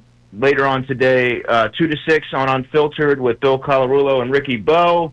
And I have the Birds Insider after that from 6 to 7, and then tomorrow back at it at practice at the NovaCare facility. You're a busy man. I'm looking forward to hearing from Kevin Patullo tomorrow for the first time, so I'll probably pick early birds. Is still no early birds. No early birds. Well, he's got to be at camp, man. Brendan Gunn's holding it down. Oh, wow, there we go. Brendan Gunn's got the gift of the 9:40 a.m. press conference. Always huge. I think it's got to be donuts with Brendan. Yeah, probably. I'm proposing the new name, Donuts with Brendan. Muffins with Gunn. All right, Andrew, we appreciate the time as always, man. Keep up the great work, and we'll talk to you again next week. Thanks, buddy. Absolutely, guys. Take care. There he is, Andrew DeCecco on the Comcast Business Hotline from Inside the Birds, and, of course, here on 97.5 The Fanatic. All right, coming up next, let's talk more about the stadium. I don't want it, a dome. I don't. I know people would like to see a dome because they want to be comfortable, and I understand the events thought of it. To me, that's more about money for Jeffrey Lurie than the experience of being a Philadelphia Eagles fan. We'll talk about this coming up next. It's Kincade Salciunas, 97.5 The Fanatic. Now, a Birds Insider update on 97.5 The Fanatic and 97.5thefanatic.com. I'm Connor Thomas, and the Birds are getting ready to head into their first weekend of training camp. Today is a closed practice to the media, so we won't have any media availability, but we did hear from defensive coordinator Vic Fangio and various players yesterday, and they echoed what we heard on day one of camp pretty accurately. Landon Dickerson, who is another Alabama guy, just like Jalen Hurts was, Devontae Smith as well, talked about the mentality for the Philadelphia Eagles heading into this season. Every team has a one-year expiration. 2024 Philadelphia Eagles were a great team. That team no longer exists. It's 2025 Philadelphia Eagles. Right now, we have accomplished nothing. We are 0-0, and we're here to work.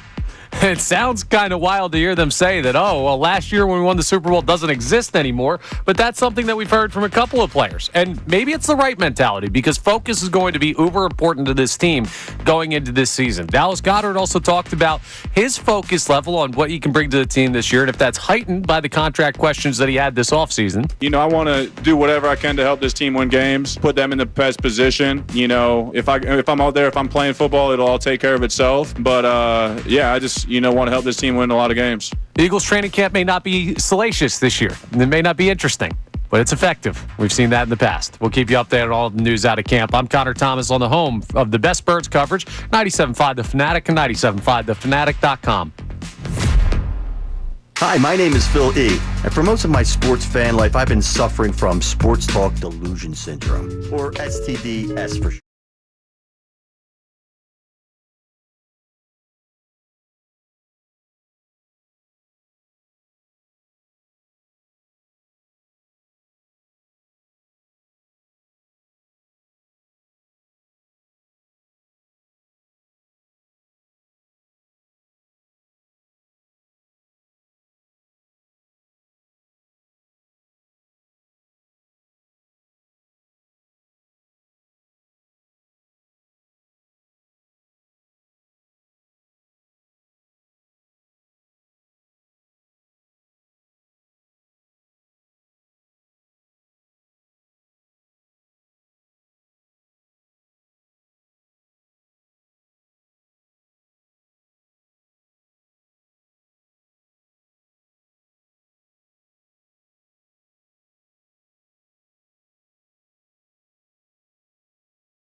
potential new field discussion, new stadium for the Eagles. Yesterday, toward the end of the show, we got the report that Justin Fields had to be carted off the field yesterday. I couldn't wait to get to this. Couldn't wait to get to this one. For a dislocated toe? Couldn't wait to get to this one. Now, don't get me wrong. Holy drama queen, Batman. Probably hurts. Sir, no, I've done this twice in my life. Cart? A cart? Like, we felt bad. We were talking about on the air, like, oh, man, non-contact. Oh, man. I've done this in a 5K. This is his chance to, to try to prove himself. And he may be done for the season. I did it in a 5K in my mid-40s. How the hell did you dislocate your toe? I was not paying attention, and a little bit of a problem in the roadway because it was a road up at Lake Lanier Islands. Okay, and a little bit of a pothole in a road, and where it goes from sort of road to like sort of gravelly. Yeah, and I finished it. And I had dislocated toe. When we finished, I said, I'm in real pain. When I took off my shoe, it was terrible. Yeah. They were like, yeah, well, you got a dislocated toe. I just, we felt really bad thinking that, I felt terrible for the guy. Season's over. Here's what I bet happens, all right? He has the injury, however it was caused. I still don't know. Does it say, it was non-contact, right? Yeah. Was what was listed. Non-contact, lower body injury. Well, I guarantee it hurt. No, it definitely hurt. So what he does is he's got a shoe on. His foot hurts. He says something feels like it's broken. Like, okay, you don't want to take the shoe off right away because you don't want to move anything and make anything worse. You put him on the cart so he doesn't walk. They check and they're like, dude, you're fine. But I think that's just an overabundance of caution for your new quarterback at training camp. I don't think that's Fields. I think he felt something in his foot, so they're careful. Carson Wentz throw a touchdown pass in game, in season, and then with a torn up knee, and then walk off the field himself. And man's getting a and if Carson Wentz had done that in training camp, dude, he would not have stayed on the field. Dude, Carson Wentz waved off the cart that day. Yes, said in no a cart. game that you were playing to be the 1 seed in the NFC. I don't care. You just say no cart. I'm not taking a cart for. He knows it's not his. The minute he stood, Connor. The minute he stood up. The minute he got, they put anything on it. The minute that he could flex his foot, he knows it's not a torn Achilles. Right. It doesn't have to be a torn Achilles. What if he thought he broke his foot and they wanted to stabilize it, so they kept the shoe on? I'm not going to blame Justin Fields. Well, he knows his foot isn't broken, too. I mean, it's a toe. Yeah. Oh, my gosh. It's a weird move to get the, God. the cart. It's like days of our lives. These guys are the toughest. These are the toughest SOBs in sports. It's not about toughness. It's about the team protecting their investment. All right? It's about the team saying we're 3 days into camp. Let's all pray for Justin Fields. He's fine. We were so kind yesterday. We were. I was ridiculing Mike Vito for laughing. He's like, oh, the Mets. He goes, the Jets. I can't. I'm like, yo, don't laugh. Because you're going to bring bad karma on us. Don't laugh. Yeah. Then he gets a freaking dislocated toe. Oh, my gosh. All right. The stadium. I would not vote for a dome. Okay, so when you would absolutely not say dome. I'm telling you, retractable, I'd be all in on. But the only problem is the retractable roof. We've talked about this before. If there's you don't get to control it. This is the problem. What people don't realize is the Eagles do not get to make the call. Right. The league makes the call. Yeah, and the league would probably rather have an even playing surface or whatever, because both teams play on it. They would probably want a normal playing surface over than a snow game, because then you have the players like the Rams saying, oh, because of the snow. Well, someone might dislocate their toe and need a cart. That could be it, too. I mean, seriously. To me, Northeast football is Northeast football for a reason. Okay. Right? Buffalo. Could you imagine? We talk about the wins of Buffalo and there's a reason why Josh Allen is the quarterback, right? You can't have a guy with a noodle arm be the quarterback of the Buffalo Bills. I think the Bills' new stadium, if I'm not mistaken, I think the Bills' new stadium is being built with a canopy. Okay. They're building the canopy kind, which Jeffrey Lurie has given in the survey the option. Okay. You know that kind where the seats are mostly covered by a roof? Yeah, sure. And the field is not? Right. Like, so there's other options. I bet you Would you more- want that or would you not? No, I want it all natural. You want it as baby. open as it can be. Yeah, and I bet you there will be a lot of fans that think about their own comfort and might go dome. And I get it. Like, I don't go to I've been to one Eagles game at the Lincoln for many years, right? Like, I'd rather watch from my own plus-hour jobs, like, and I don't sit in the press box like my man John Kincade over here. They don't let me in there. There you go. So I would rather it be Northeast football. Eagles, Steelers, Bills, Ravens, Patriots. I don't want there to be a dome. Okay, I get you. And I think Jeffrey Lurie, if there is a dome, it's because of the what else could I do here? And I would tell you that a Super Bowl means very little to the average fan. Correct. In the city that lives there. Correct. It means very little to the average person because you're not going. Right. Unless you have tens of thousands of dollars. Right. But you can do the Super Bowl experience. Right. You can do you're not doing the parties. You're not going to the big parties. You're not going to the big, you can go and watch. But I did check and see the Buffalo Stadium they're building with a canopy. Okay. So like the seating area is covered. Has like a cover over it. And the stadium, though, you'll still get the elements snow, on the field. yeah. So the snow's still going to come into the stadium. Yeah. But it's going to still blow in. But it's going to be covered. The Buffalo fans will not be able to shovel the snow in the seats. Oh, there's still going to be a lot of snow will get in there. Believe me. I don't know. I'm out. Yeah, you're out on it. Connor? Retractable. I don't know. But if there's any weather in the forecast, rain or snow, It changes day to day. Oh no, the league will make that decision too. And by the way, the league, I remember in Atlanta when they opened it up, Mercedes-Benz, I believe it was 40. It might have been 45. That sucks. Yeah. Because 45 and sunny, I want open air. It takes away an element of Northeast football, Philadelphia Eagles football, and I'm sorry, I'm not for that. All right, coming up next, you saw Vegas maybe telling us something about the Eagles' offense. We'll get to that, and my mind has just been blown when it comes to a perception that we have in the gaming world. It's Kincade and Salciunas, 97.5 The Fanatic. Now on 97.5 The Fanatic Sports Update. The Eagles no longer exist. I'm Connor Thomas, and I heard that they were at training camp, so that can't be true. Well, let's hear what Landon Dickerson had to say as the Eagles took the field for training camp yesterday. He met with media. Defensive coordinator Vic Fangio met with media. A lot of people did. And Landon Dickerson talked about wiping away last year from their memories. Every team has a one-year expiration. 2024 Philadelphia Eagles, we're a great team. That team no longer exists. It's 2025 Philadelphia Eagles. Right now, we have accomplished nothing. We are 0-0, and we're here to work.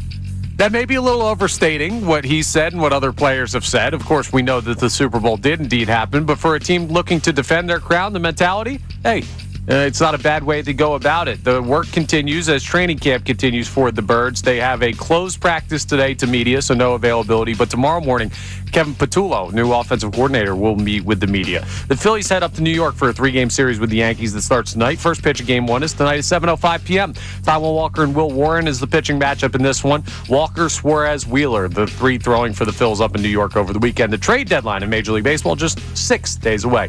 This update is brought to you by Rapid Radios, their instant push-to-talk walkie-talkies with nationwide LTE coverage. For a limited time, get 60% off and free UPS shipping at rapidradios.com. Use code RADIO for an extra 5% off. I'm Connor Thomas on the home of the best Birds coverage, 97.5 The Fanatic and 97.5thefanatic.com.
Vegas that we'll get to.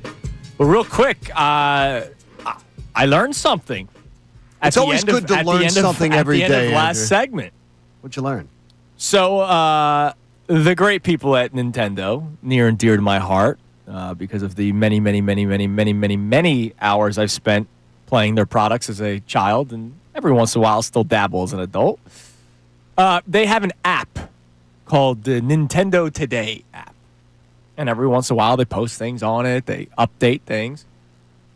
And they made it clear that my man Mario and Princess Peach are just friends. What? Mario got friend zoned. Yo, that's messed up. How did they know? Well, they're the creators, so they. What do you mean? How did they know? Dude, they're the creators. They can do whatever they want. They are just simply good friends, according to the people at Nintendo, who help each other out. Uh-huh. Oh, well, wait a minute. They're friends with benefits then. That's friends with benefits. Despite fan interpretations of romance from games like Mario Party, the company dismisses such notions as Mario Mushroom Party. Kingdom gossip to keep the lore flexible. So it looks like Mario got friend-zoned. Yeah, that's ridiculous. Despite saving her rear end multiple times from Donkey Kong and Bowser. Yeah, the next time the turtle gets you, you're staying. Why are you bringing rear end into it too? I mean, like it's a little provocative there. Well, they sound like friends with benefits. Maybe. I mean, she has literally kissed him in video games in the past. Then she's a tease. I'm just saying that's a little messed up. My man's been saving her multiple times, and now all of a sudden they're just friends. Well, man, poor Mario. J. Cole once said, "Don't save her; she don't want to be saved." Mario got friend zoned. We found that out. Wow, man, tough day for him. Goal world. Who knows what happens when you're not playing the game? That's a good point. You don't know. Chip what's immediately on the YouTube chat goes, Mario has no game, and Josh calls Mario a simp. Mario has a billion games. God. Mario has the most game. No. Dude. Mario is a simp. Peach. Let's be I'm honest. just saying, man. Poor guy, dude. He's like, it's me and Mario. I saved you. And it's like, yeah. Yeah, that's it. Thanks. My God, dude. It's always good. All right.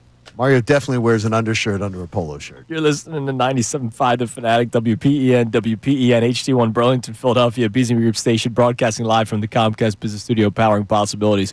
What are these Vegas numbers that concern you? Yeah, a little bit of concern. Is the over-under betting totals are out. So this is great. This is why I always like the summer trip to Vegas, being able to go to the casinos, and you can go to some of the ones where they list every single game. You can bet on some of them. You can bet on every single individual game of the year. Right. Well, there's an over-under betting total available right now for points scored in the NFL, and the Eagles' point total bothered me. Okay. 432.5. Now, what bothered me is, and I wasn't able to find this on my own app yet, it translates to just 25.4 points scored per game. I don't like it. That's too low for me. Yeah, you've been saying around 30. 27. No. Yeah. 27. To me, if they get with this schedule, if the Eagles get 27 points a game on offense, that's an A. I agree with this offense. That is an A. The offense, if they get 432.5 points, that's the over-under, so 433 or 432, that would put their offense behind Baltimore on the preseason odds. Baltimore, Buffalo, Cincinnati, Detroit, and Kansas City. So they're not disrespecting the Birds, but they are putting them behind by around 2 to 3 points a game.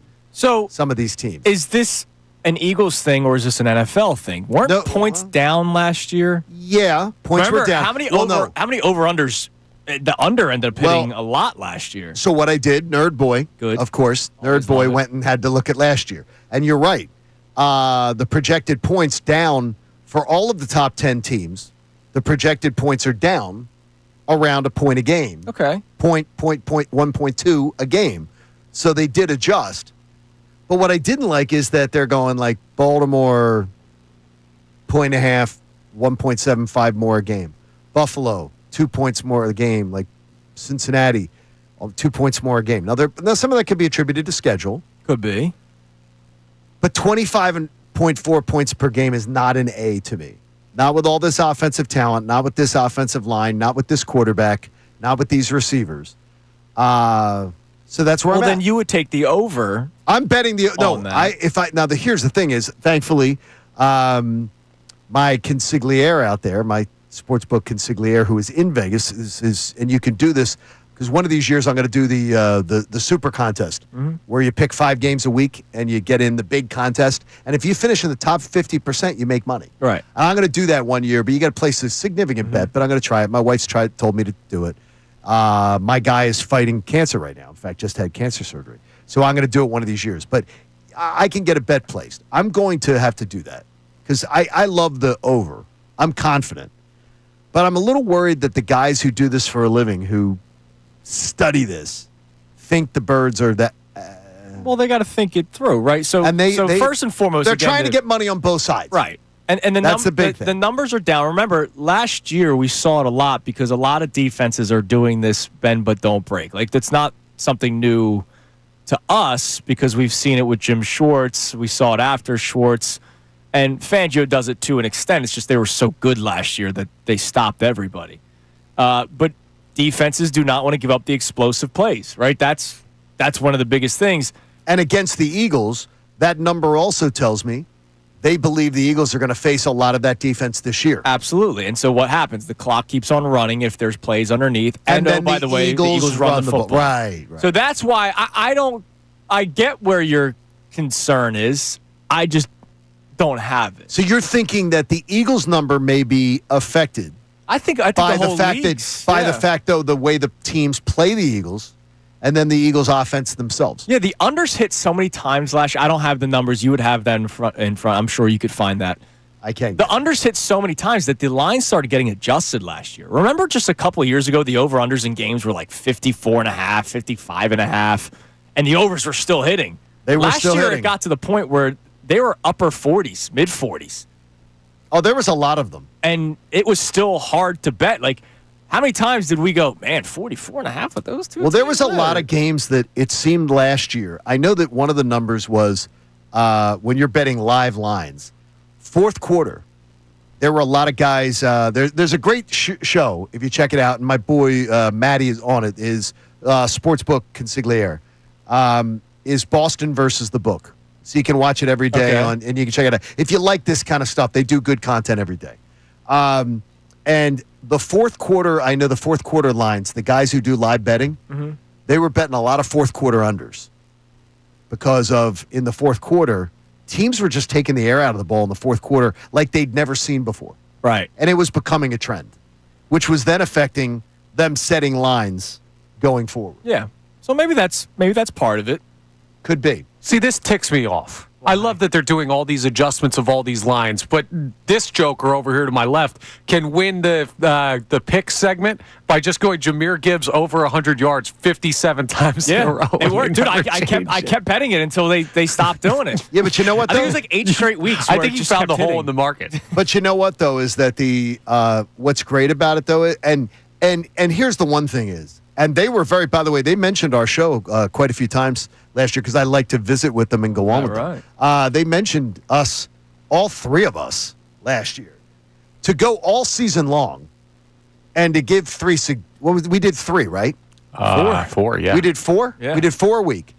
For all of us to be 60% or more going into the Super Bowl was stupid. That never happens. Yeah. That never, ever happens. And it happens. So expect 30% this year. And you can bet, and you're allowed to bet now on our betting apps of choice. Mine's BetParks, FanDuel, right? And free agent Connor. Somebody pay me. I would get on. I'll tell you this: if I was one of these sports books, I'd grab Connor before football season starts. You don't have to grab me. You can just send an email. Well, in today's day and age, you got to be careful, right? Exactly. Don't be grabbing Connor. The idea is to me is that I personally do better on the prop bets. Yeah. I think you can do more research. And I remember a guy analyze complaining to you about that, and it's like, money's money, my man. No, it is, and I think it's money. great. Prop bet, game bet, money's money. Like what? Like people are like, well, you need to bet the game line. No, you don't. No, my money. When I open my BetParks app, and I get my BetParks app out on a Saturday morning or Sunday morning, it does not say, John, you are required to pick a betting line. No. You must bet an over/under. Nope. You must bet the betting line of the game. I'd rather go 0-4 picking games than 4-0 picking player props. Then you know what I say? I'm betting 100% of the time that you're a dope. It's like the old Eagles-Cowboys thing. I'd rather the Eagles go 2-14 as long as those 2 wins are against the Cowboys. Because I want to win my bets. The idea for me is winning the bet. Hell yeah, man. That's what I want to do. Karate Mark checks in on Karate. Twitter. Sounds like Mario's having plumbing issues. That's not nice. What do we got on the text line, Connor? You can text the show at 610-632-0975. All right, so we have people checking in on the conversation about the stadium, and people are in agreement with you, Andrew. Quinn says, give me the canopy. Keep the elements, but give me slightly more comfort when watching. I hate a wet seat when it rains, not going to lie. Okay, so no way. You're still going to get some. Comfort first. But you're still going to look, the canopy, I think, will be very popular with a lot of people. Sure, because it's maybe best of both worlds. I don't want to go away from Northeast football. I don't. Like, there is something to teams like Philadelphia and Pittsburgh and Buffalo where elements come into play. There's a reason why you want home field advantage, not just because you have your fans behind you, but when you're playing a warm weather team that has to come up north, it's a big deal, man. Well, it didn't mean anything to the Rams. No. You almost lost to the Rams, a dome team. Hey, it meant enough. Well, they're not a dome team, but they are sort of an open air. Meant enough that they won. All right, coming up next, we have a major event coming to Philadelphia soon. We're going to talk about it next. It's Kincade and Salciunas, 97.5, The Fanatic. Philly fans, you are the best sports fans in the world. You're not stupid, so why should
in 2026, and we want to talk about it on the Comcast Business Hotline every day in Business Big Day. Let Comcast Business help you move forward with what's next. We're joined now by Mike Lewers, General Chair of the 2026 PGA Championship. Johnny at Aronimink, man. Coming to Newtown Square. Unbelievable. Mike, good morning. How you doing? Hey, I'm great, guys. Good morning, and thank you for having me this morning. I'm so excited about this championship in Newtown Square. 290 days away. It'll be here before you know it, guys. And tickets, sold out? I mean, everybody now grabbing all the tickets, too, which is great. Guys, Daily Grounds tickets sold out a month ago, earliest in the history of the PGA Championship. Just a barometer of tremendous interest in this championship a year ahead of time. There are other ways to get tickets, but championship rounds are sold out, and that's really exciting. Mike, the Truist Championship that was here earlier this year was such a success in the Philadelphia area. How much does that excite you that next year it's going to be, if not even better? Guys, I mean, the Truist was amazing. Philly Cricket did a great job, put on a great show. Here's the thing. The only time you're going to see all the best players in the world, all of them, from the Live Tour, with Bryson and Rahm and Koepka and others, and the PGA Tour today, the way things are is in a major championship. And one of the beauties of the PGA Championship next year is you're going to see that. You'll have all the best players in the world. What a great way to see all the finest competing against each other. And it's going to be a great championship with all those great names together in one place at one time. I know as a Delco native, I thank you for bringing one of the greatest world events right to Delco, too. That's going to be special. But also, too, people are going to want to volunteer. And the volunteer program is a great way for people to get involved and to get access to a great event. It sure is. And, there are a lot of ways to get access to the event. There are some tickets available, but volunteer is a good way to do it. If you're interested in volunteering, you go on the PGA website. Just type in the 2026 PGA Championship.com. Go to the website, and there's a volunteer interest portal there. You can plug your name in. It's a great way to see the championship. You get free parking. You get access to the golf course. Your food is all-inclusive. You don't have to pay for it.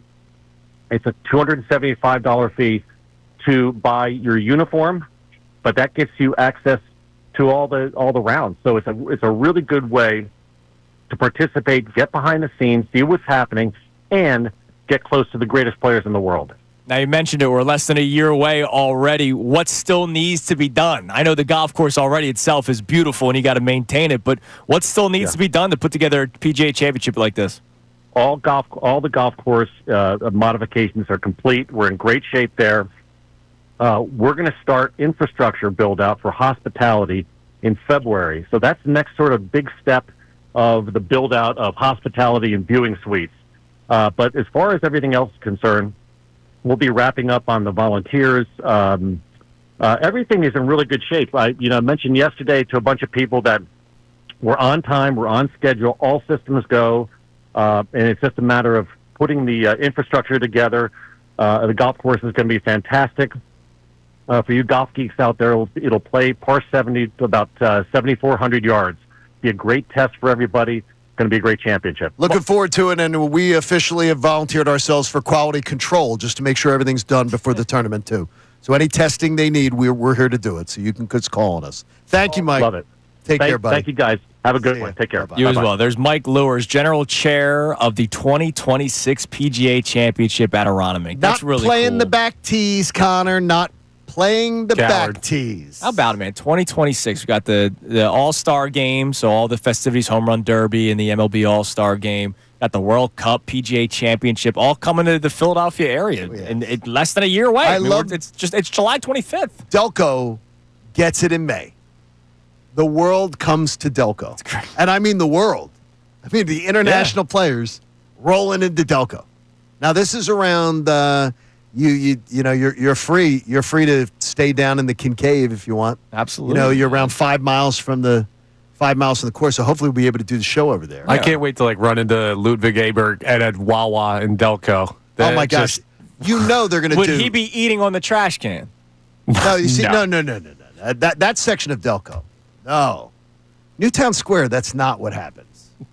Newtown Square is a different area of Delco. That's the Brendan Gunn area of Delco. Oh, okay. All right. Well, maybe That's Delco. That's Brendan Gunn area maybe of Delco. he wants to look. This is St. Anastasia area of Delco, where I grew up. Maybe he wants to get the real Delco feel. This You know, is the, whoa, the real Delco feel. You know how when you go to like Paris, like you see the Eiffel Tower and all that kind of stuff, but then you also got to find the holes in the wall. But I want to smoke a long cigarette and have somebody yell That's at me. what I'm saying. Well, they say when you pull out, like when you pulled out of O'Hara, if you went to the right, your parents loved you. If you went to the left, you were fighting to get back the next day. Maybe they want to see the landmark of where the woman pooped on the car. I don't know. Well, then it's important.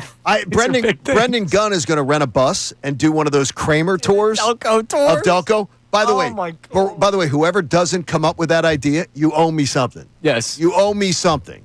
Like there should be Delco tours during that week because it's going to be amazing. Because it is the furthest end of Delco, by the way. Aronimink buttress is right up where Chester County meets Delco. It's right on the line. So, and Chester County has thought about building a big, beautiful wall to keep out Delco, but not Aronimink. It's gorgeous. Yeah, can't wait for that. It's really, awesome. really cool. Philadelphia, big It's year ahead spectacular. in 2026. Beautiful. By the way, I saw something. Nolan Smith spoke to members of the media yesterday. Now, I don't have the title of it yet, but we may have another new book. What? Remember A.J. Brown? What was the book? Inner Excellence. Inner Excellence. Thank you. Currently reading it. I can't. Are you? Yeah. That's awesome. It's pretty solid. That's good for you. Okay. A.J. Brown had Inner Excellence. Nolan Smith. What was Nolan reading? Has spent a lot of time reading this summer. I do not know the title of the book. Nolan's very cerebral. I So saw he is a cerebral type. So our buddy Zach Berman tweeted this out saying his favorite book offered 7 steps to self-resilience. Now, I looked up a book, 7 Steps to Self-Resilience, and there's like 600 books of it. So I don't know exactly which one. But Inner Excellence went to number 1 on the charts last year. Maybe this book makes a jump. By the way, we're big fans of Zach Berman. Yes, we are. And Zach's book, Leap Year, on the Eagles championship season, comes out in 60 days, and you can pre-order it now.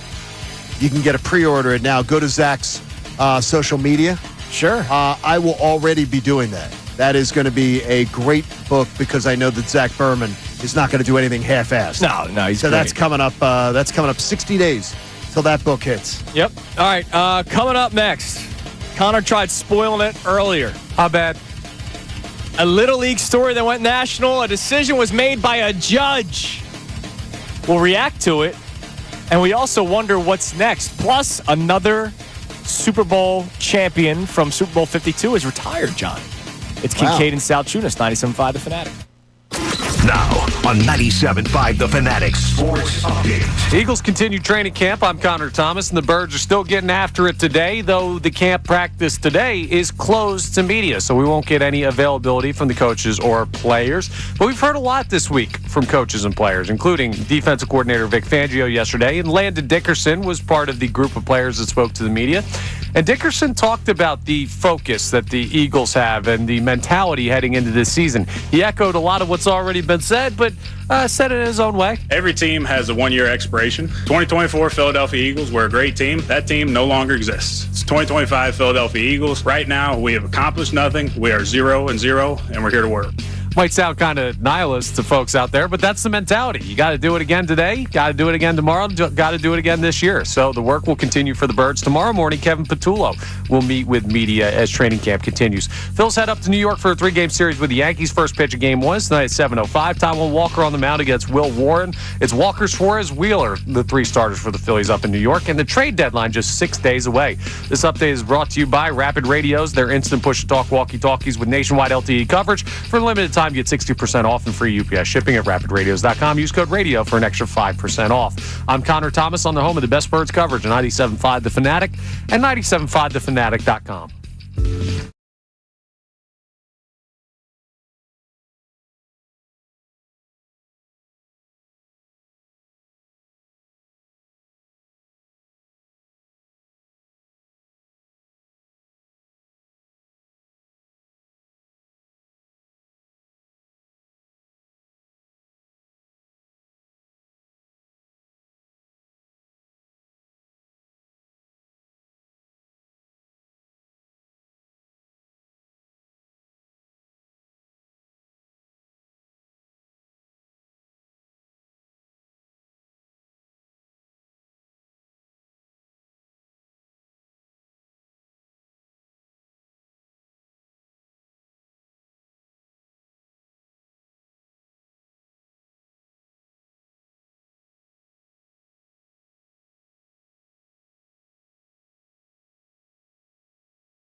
You were It's always saying? the Bagster. I swear, it's It always the gets you. You Bagster. jump on my client's Bagster. I'm sorry, dude. The dumpster in a bag. Just throw me into it. Don't worry, Joe hasn't gotten one yet. Okay, he'll get there eventually.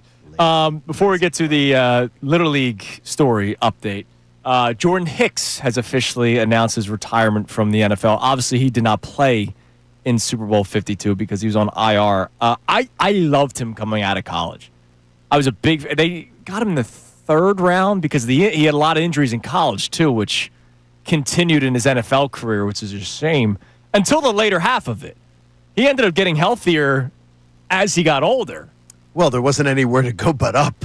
Well, I mean, he was always hurt. But you don't normally see that, right? Like we always talk about like signing Paul George after playing finally a healthy season after a contract year. It doesn't really work out for you all that often. But he actually got healthier. He had a pretty decent career with the Arizona Cardinals. And was a part of some good Vikings defenses. But So is he coming back and retiring as an Eagle? No. I don't think so. Connor, during post-show headlines a few days ago, I brought this up. I found it very, very strange and a waste of time. Post-show headlines, you did. No, you got to like and subscribe, baby. Phillip Rivers. Oh, yeah, he just retired. Well, no. He retired 5 years ago. But if you remember, he played like 13 seasons, but his last season was with the Colts. And so when he signs his retirement paperwork, the last team he played for was the Colts. And then they put out this Which was wrong. He never should have done that. No. But they put out this huge video, like the Chargers. Like it was like a 5-minute produced video of. Who's one of the greatest players of all time?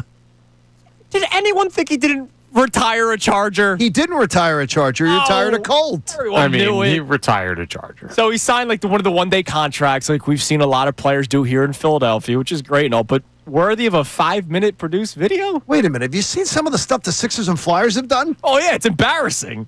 For like third-line guys? Come on now. I was at the game when Iggy came back for the first time. No. And his... No, I've seen worse than his video...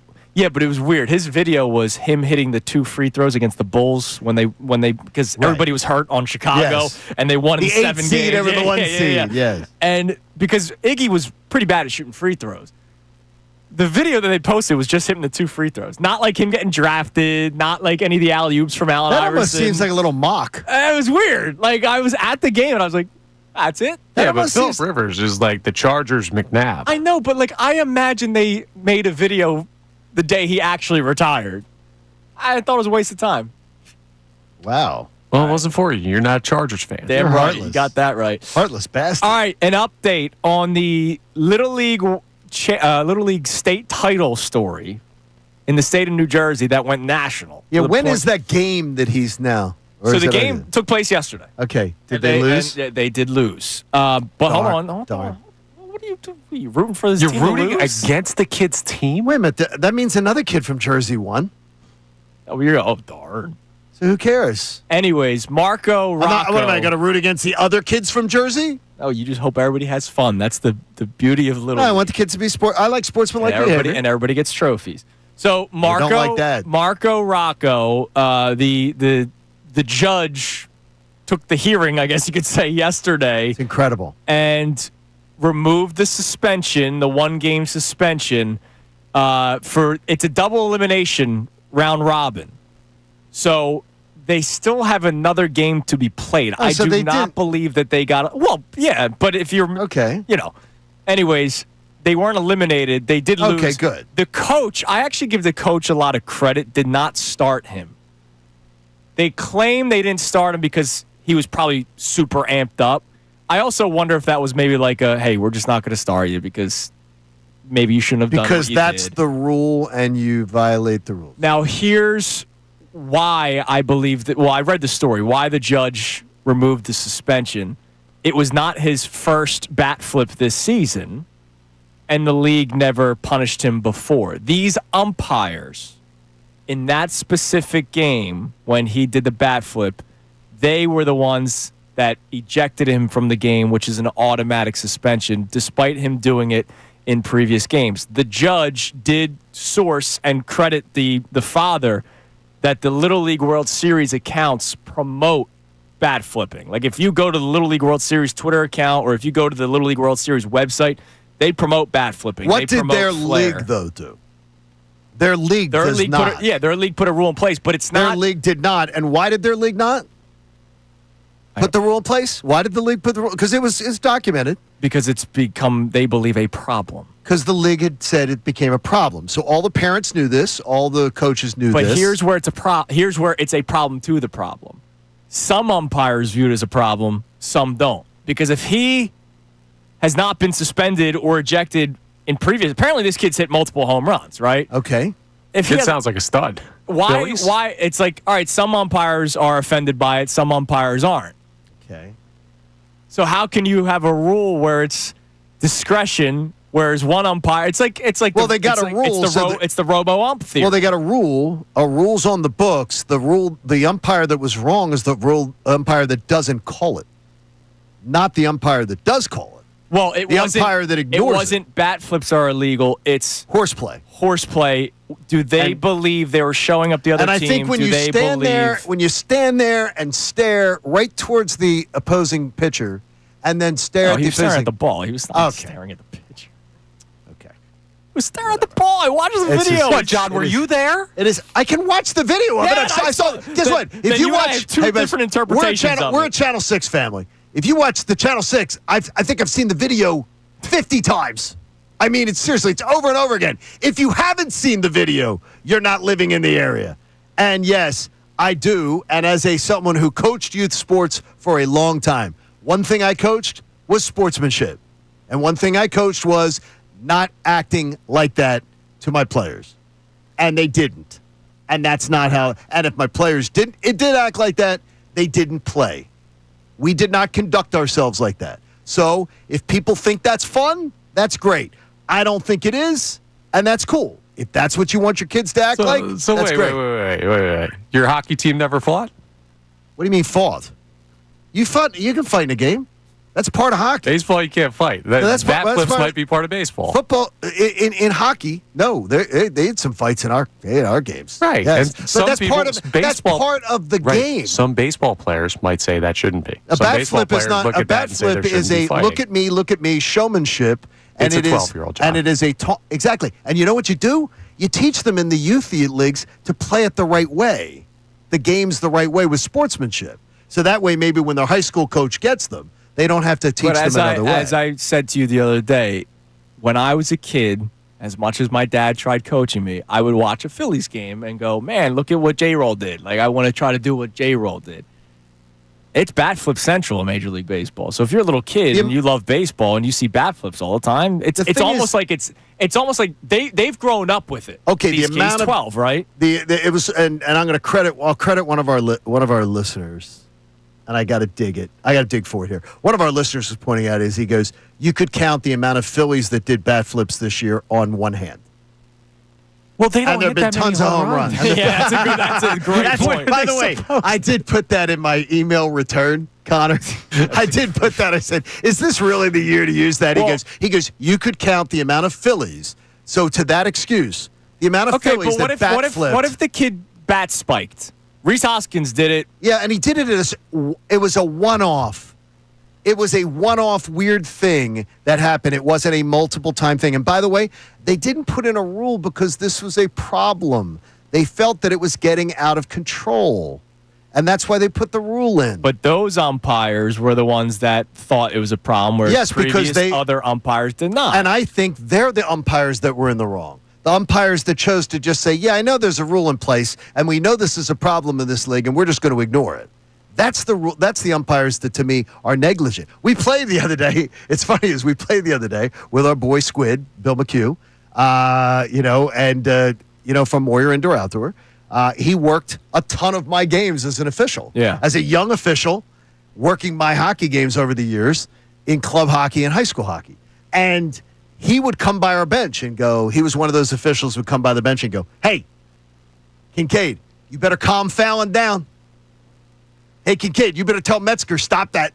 You better tell, he'd give you the go, hey, calm this down. There are good officials. And I think that sometimes officials are better officials than others. And maybe that was the point that but you but the you get rule officials was that not are better than if others. you bat flip, you get ejected. It's if they deem it. If are they you deem it. showing up and the they other deemed team? it. And they deemed it. I absolutely deemed that showing up the other team. The bat flip was as sky high as it could be. It was a high bat flip. And he didn't. He literally just stood there. By the way, I did not know that home run won the game. Like it officially ended the game. So to me, that's another. All right, he's excited. He just he won the game for his team. He bat flipped. I don't know. Like I got you. I'm telling you, I don't want you. I love you guys. I love you both like brothers, and I don't want either one of you coaching Little League. I don't want you. I'm going to one day, and you know it, Johnny. Your kids are going to be out of control, little jackasses. No, I think that's a little far to take this. Yeah, I don't think that's true at all. Just because that's not like me, Connor. Just because I think it's crazy that Connor, that's unfair of you. A kid having fun is unfair of you to is worthy that. of a suspension. A kid having fun. You know what? Kids had fun for generations without that. And this is they the had new fun. And you know what? Whatever you had fun with, I didn't have fun with because generations change. Yes. You probably yelled at kids to go outside. Turn down that music. My God! All right, just blew Grandpa. out the speakers of our listeners. It was you guys still talking through the music. Yeah, because we're having a good conversation, and the key three can wait a minute. There you go. That comes your way next year on 97.5 The Fanatic. Do you feel unfulfilled? Do your afternoons feel like Groundhog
Still in the NFL. My God.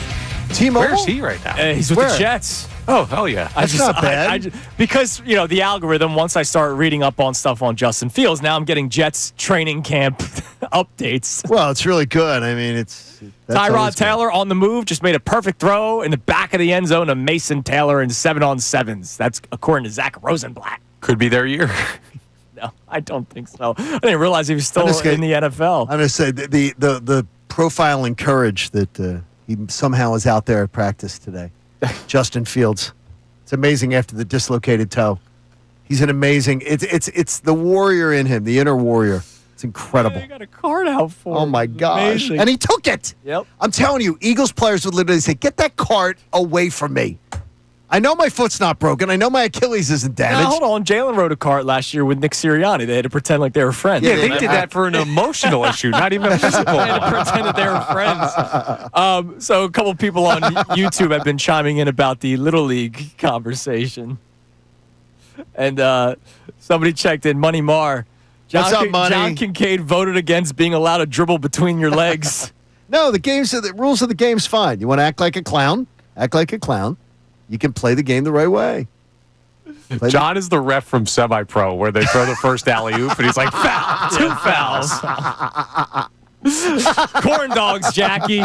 Corn dogs. Hey, we're watching Happy Gilmore tonight. My daughter's coming home. Oh, yeah, he hangs out She's today. coming home for the weekend, and she always is like, I said, I know it, and my wife always says, "Are you glad you raised a dude?"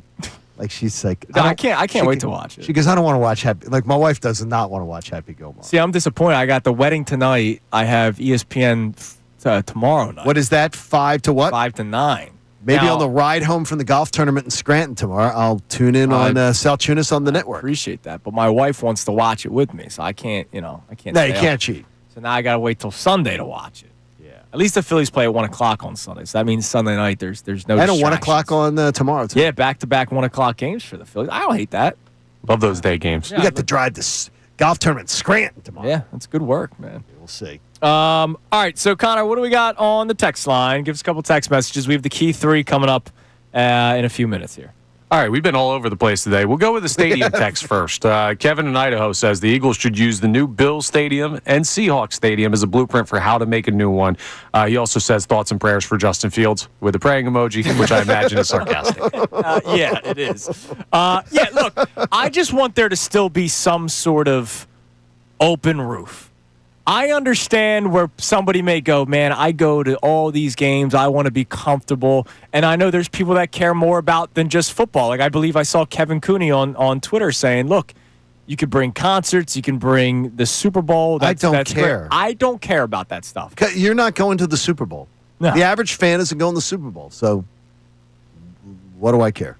There is, when we talk about home field advantage, it's not just lunatics yelling and screaming. Yes. There is something to the weather. There is something to, like, maybe the Rams might not be the best example, but yeah, because they absolutely. How many times have we heard, like, the Miami Dolphins? I think the Marlins would have trouble with the wing, true. too. The Miami Dolphins issue where it's like their home record's pretty good, but the second they go to any sort of element, and it's like, once it's below whatever degree, they lose. It goes the other way. New England, for the longest time, could not go to Miami and win, even with Brady.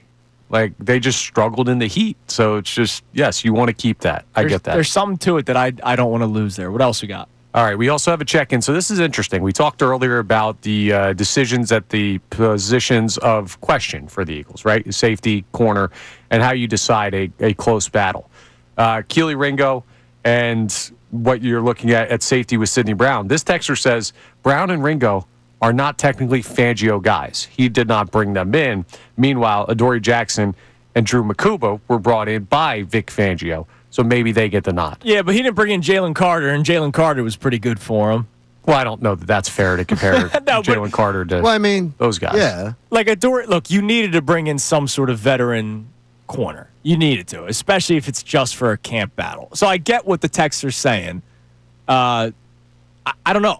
Look, I'm not in love with Keely Ringo. You guys know. I don't know anything about him. I don't. Like I watched him play. I watched him play in college. Right. And But like what I'm saying, at the NFL level, we have no idea. the people that are like, oh man, he's gonna be Pencil great. him in. I don't know where you're getting that from. This is entering year 3. A couple more comments on the YouTube chat because people want me to read more of them.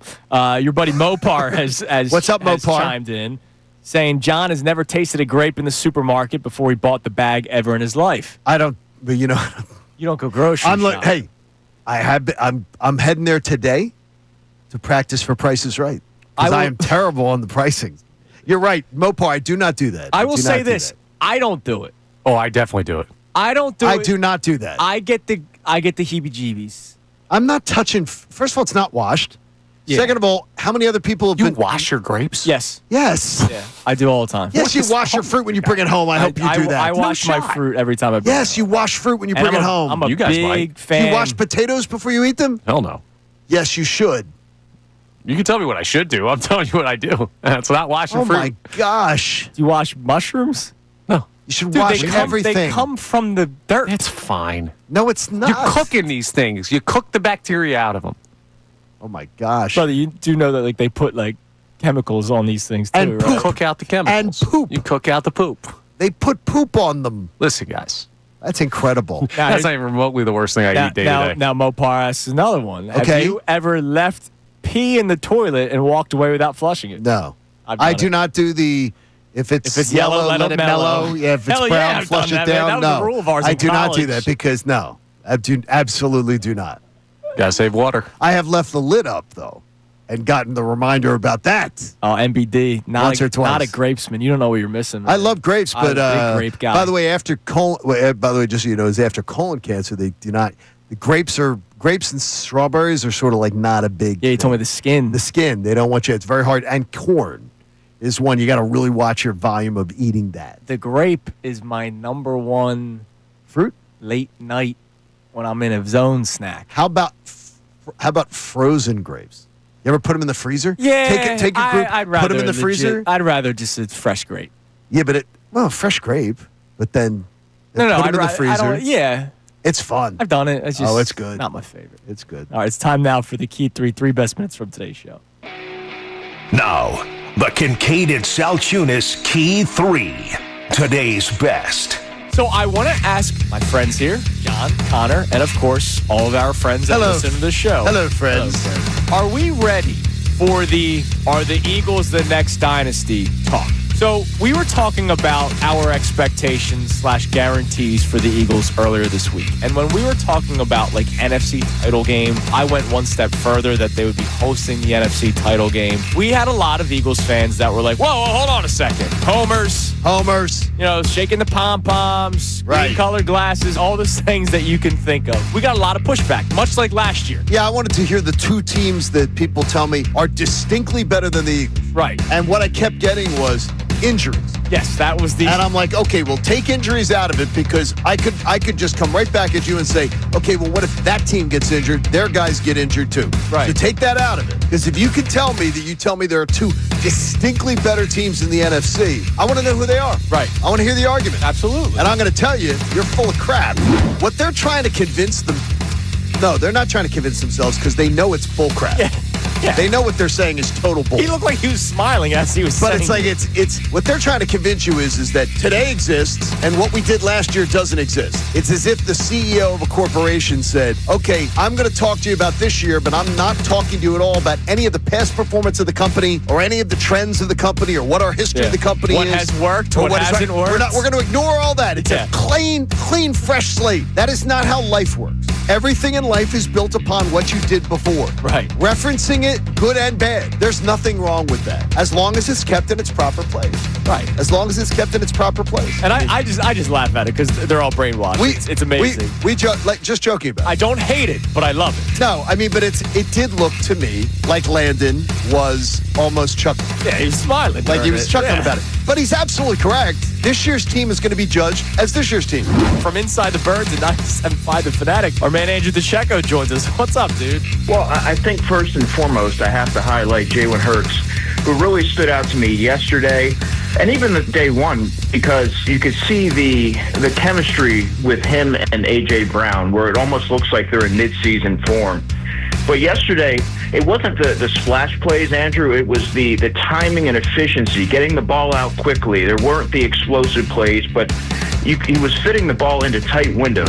The Eagles are a really good freaking football team, and they're going to be really good again in 2025, in the 25-26 season. Are we ready to be turning on ESPN, turning on Fox Sports, whatever network of choice you have, whatever show you listen to, whether it's us, Unfiltered, the Mike Missanelli Show, Philly Sports Tonight, Birds Insiders, or whatever you listen to? Are you ready for that conversation to happen? Are the Eagles the next team, the next dynasty in the NFL? I believe they're very resistant to it, but I believe the Eagles can force that conversation on them. I believe that conversation, the Eagles can force the conversation. Yeah. By how they play. And I'm more than ready for it. I've waited my whole life for it. Absolutely. It's all I've ever wanted. Right. That my team would be the one that everybody would be saying, they got the bullseye on their back. They're the one. Because no team that I've ever rooted for has been there. Yeah. I mean, the Phillies appeared to be there in the late 2000 aughts, in the aughts. They appeared to be there with Howard and Utley and Rollins and everything. And it just they never built enough of a... Well, it kept going back. No, but they never built enough of the rotation was never good enough to be that team that was going to go on the dominant run. They're good enough to keep going to the postseason, but they never built enough of a balanced, complete team to be able to pull that off. Whereas the Eagles are. Oh, they are. They are. They truly are. All right, why washing your fruits is crucial. Hey, Silvana Kelleher has checked in from... Yeah, I saw that. A lot of people have checked in. Connor, you're freaking me out. Washing fruits Pesticides? is crucial for removing bacteria, dirt, and pesticide residue that can cause foodborne illnesses. Fresh produce can harbor bacteria like Salmonella and E. coli. And here's a big one. Do you ever cut your fruit? Yeah, sometimes. All right. When you cut into a fruit, the knife can transfer bacteria from the skin right into the edible parts. Correct.